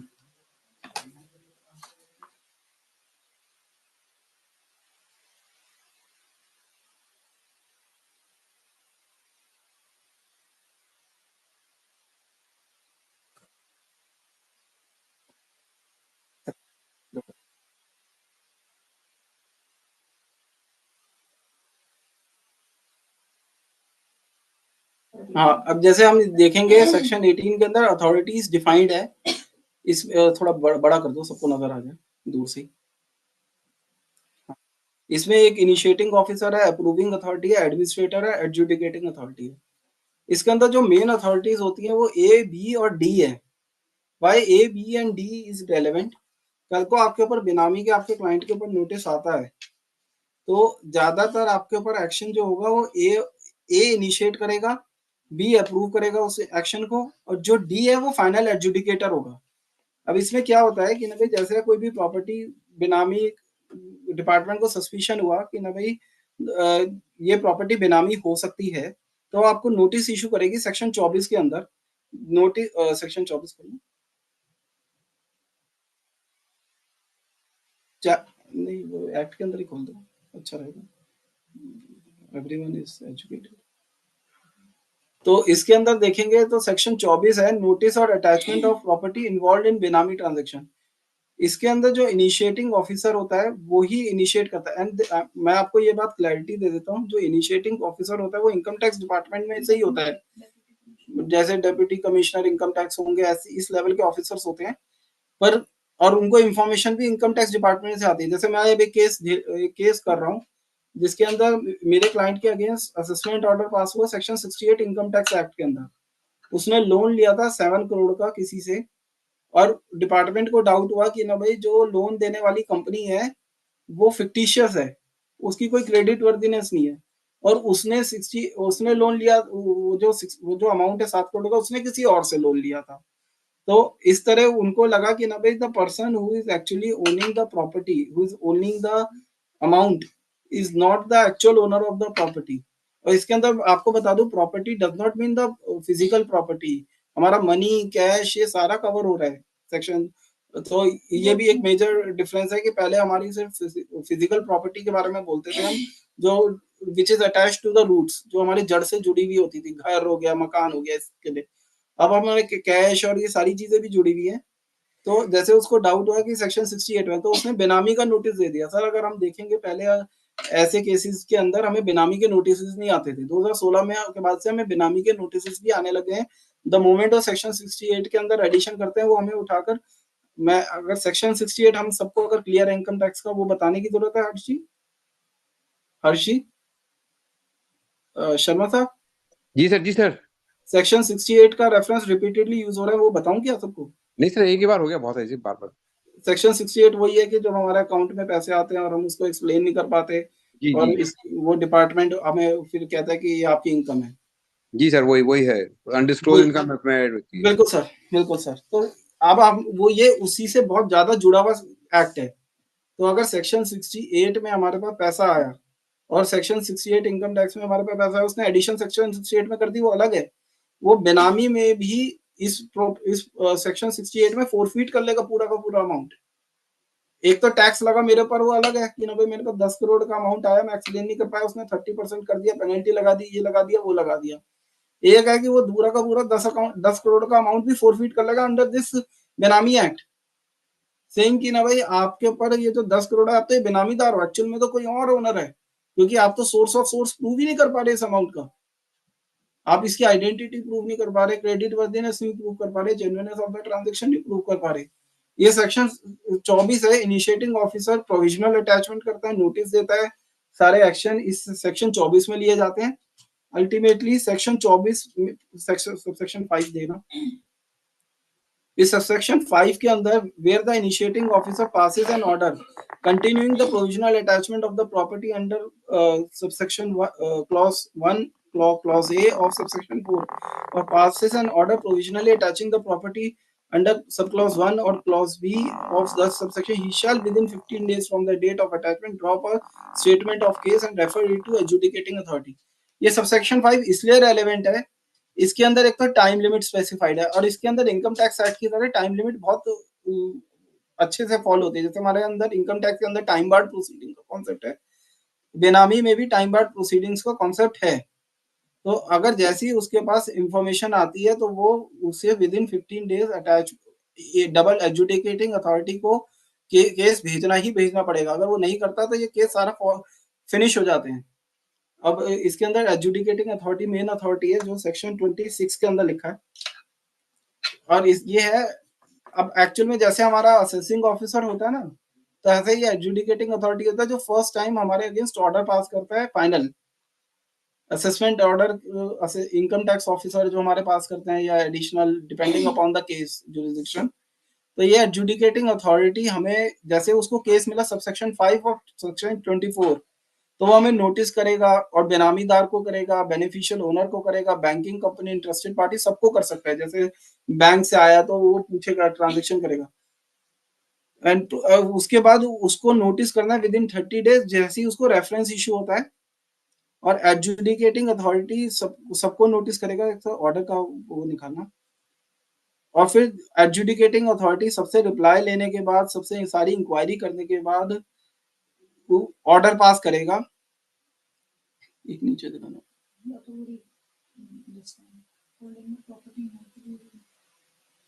और प्रोविजनल ऑर्डर को फाइनल ऑर्डर करेगा सेक्शन सबसेक्शन 5 में। अच्छा मैं आपको टाइम बारिंग का कॉन्सेप्ट एक बार बता देता हूँ। सबसेक्शन 7 है, no order under subsection 3 shall be passed after the expiry of 1 year from the end of the month in which the reference under subsection 5 of section 24 was received।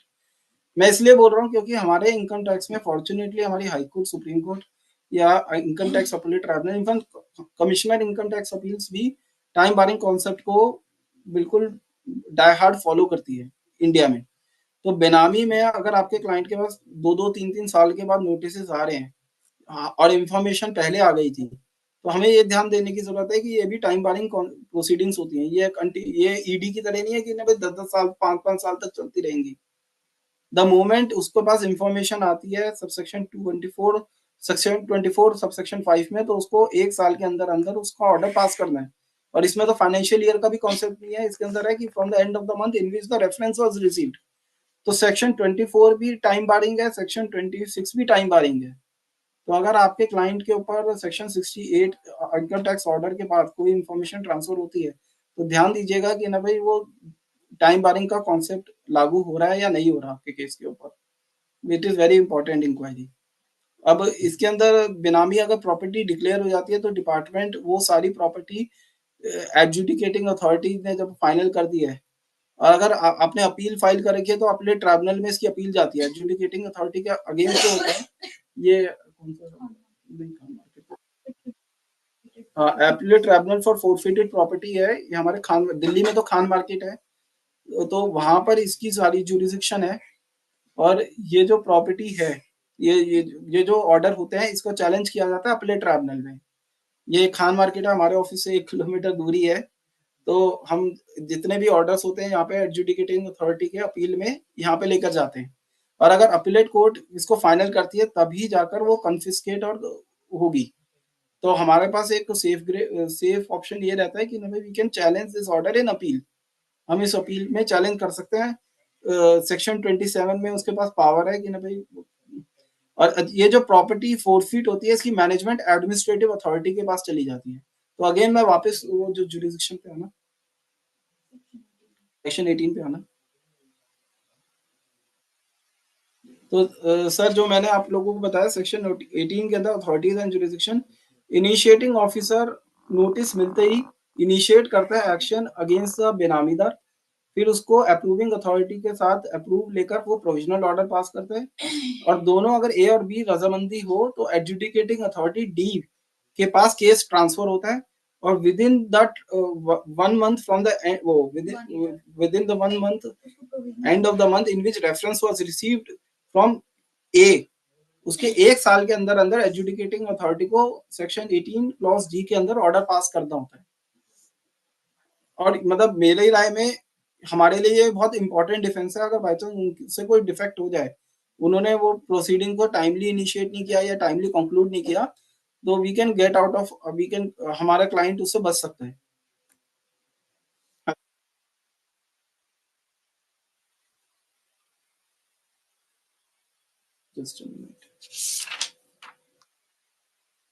Appellate tribunal chapter 5 में defined है।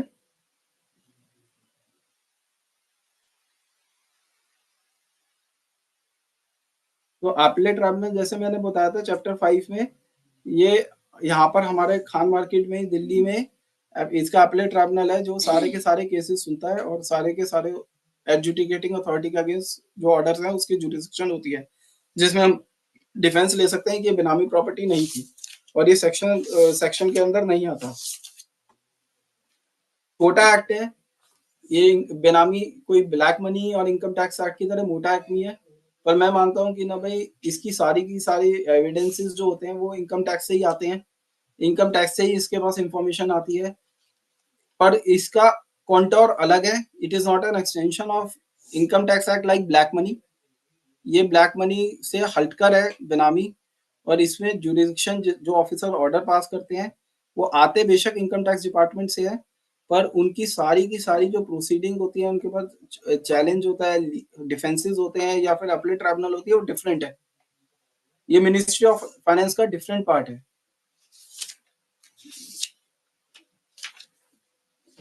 तो छोटा act है ये। मेरी presentation यहीं पे conclude होती है। अगर आपको कोई क्वेश्चन है तो पूछिए बनाने में। हाँ, एक सॉरी, ऑफेंसेस और प्रोसिक्यूशन पे आइए, चैप्टर 7 पे।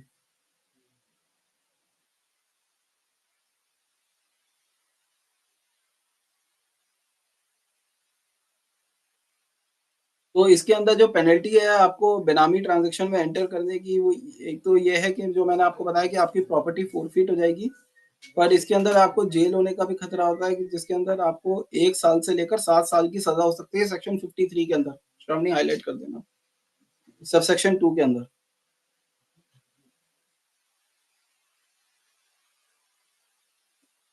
जो अगर आपको ब्लू हाईलाइट में है, ये 1 साल से लेकर 7 साल तक सजा होती है अगर बेनामी के केस के अंदर आपका केस सॉल्व कर रहा है। अगर आप झूठी इंफॉर्मेशन देते हैं इंक्वायरी के दौरान, तब आपको 6 महीने से 5 साल तक की सजा होती है। श्रावणी 54 पे हाईलाइट कर दीजिए। अगर आप ये जो हाईलाइट मैंने किया है, ये 6 महीने से 5 साल तक की सजा होती है अगर आप झूठी इंफॉर्मेशन देते हैं। और अगर आप नोटिस और इंफॉर्मेशन नहीं देते, आप जैसे मैंने बताया कि 133(6) और इन चीज का कॉम्प्लायंस नहीं करते, तो इसके अंदर भी आपको फाइन लग सकता है और आपको सजा हो सकती है 5 साल तक की। सॉरी, इसके अंदर जो है पेनल्टी लगती है आपको, मॉनेटरी पेनल्टी लगती है 25,000 की। 5 साल वो गलत बोला था, वो फॉल्स इंफॉर्मेशन के लिए बोला था।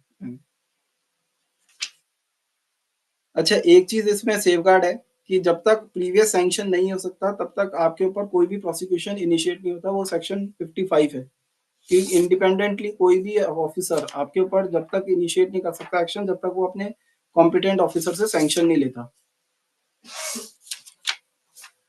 तो मेरी प्रेजेंटेशन यहाँ पे बेनामी में फिनिश होती है। अगर आपके सवाल हो तो पूछिए। किसी की कोई सवाल हो इस संबंध में बेनामी लॉ के बारे में? किसी के सवाल नहीं है? मैं पृथ्वी असोल साहब से बैतूल मध्य प्रदेश से रिक्वेस्ट करूंगा कि आज अपना वोट ऑफ थैंक्स करें सर को। पृथ्वी साहब। जी जी सर, नमस्कार सर। सभी मित्रों को नमस्कार। और समापन की सुंदर सी बेला में मैं सभी का स्वागत करता हूं। और मैं सॉरी, कुछ आवाज आ रही सर? नहीं, कुछ आवाज नहीं आ रही, आप बोल। जी सर। सर, समापन की सुंदर सी बेला में मैं आज श्री अपने प्रथम सत्र के प्रथम वक्ता श्री अंकित गर्ग जी का धन्यवाद करना चाहूँगा, जो इनिशियल हमें नॉलेज देते हैं श्री सरस्वती पुत्र अंकित गर्ग जी, आपका बहुत बहुत धन्यवाद। मैं अपनी ओर से और अपने मित्र अधिवक्ताओं की ओर से इस सम्मेलन में अपने साथी श्री शैलेश विश्वकर्मा जी का भी धन्यवाद करना चाहूँगा, और इस साथ ही साथ मैं धन्यवाद करना चाहूँगा इस वेबिनार के जनक जो है हर्ष शर्मा जी, जो हमारे लिए बहुत प्रयास करते हैं और हर सप्ताह नया नया सा सेशन लाते हैं। उनके लिए मैं बहुत बहुत आभारी हूं हमारे सभी वक्ताओं की ओर से, और बहुत बहुत धन्यवाद सर आपका, जो आप ये सुंदर सी कड़ी हमारे लिए प्रस्तुत करते हो। इसके अलावा मैं धन्यवाद करना चाहूँगा आज के सेशन के जो हमारे मुख्य वक्ता रहे श्री विकास जैन साहब जी का, जिन्होंने आज हमें इतने सरल स्वभाव में 2 एक्ट और इतना नॉलेज दिया, और उनकी सुंदर वाणी से जो शब्द निकले सर, आज हमारे अधिवक्ताओं को बहुत बहुत एम्पावर किया है नॉलेज के मामले में। श्री विकास जैन साहब जी, आपका हमारी ओर से, हमारी सभी अधिवक्ताओं की ओर से बहुत बहुत धन्यवाद, बहुत आभार सर।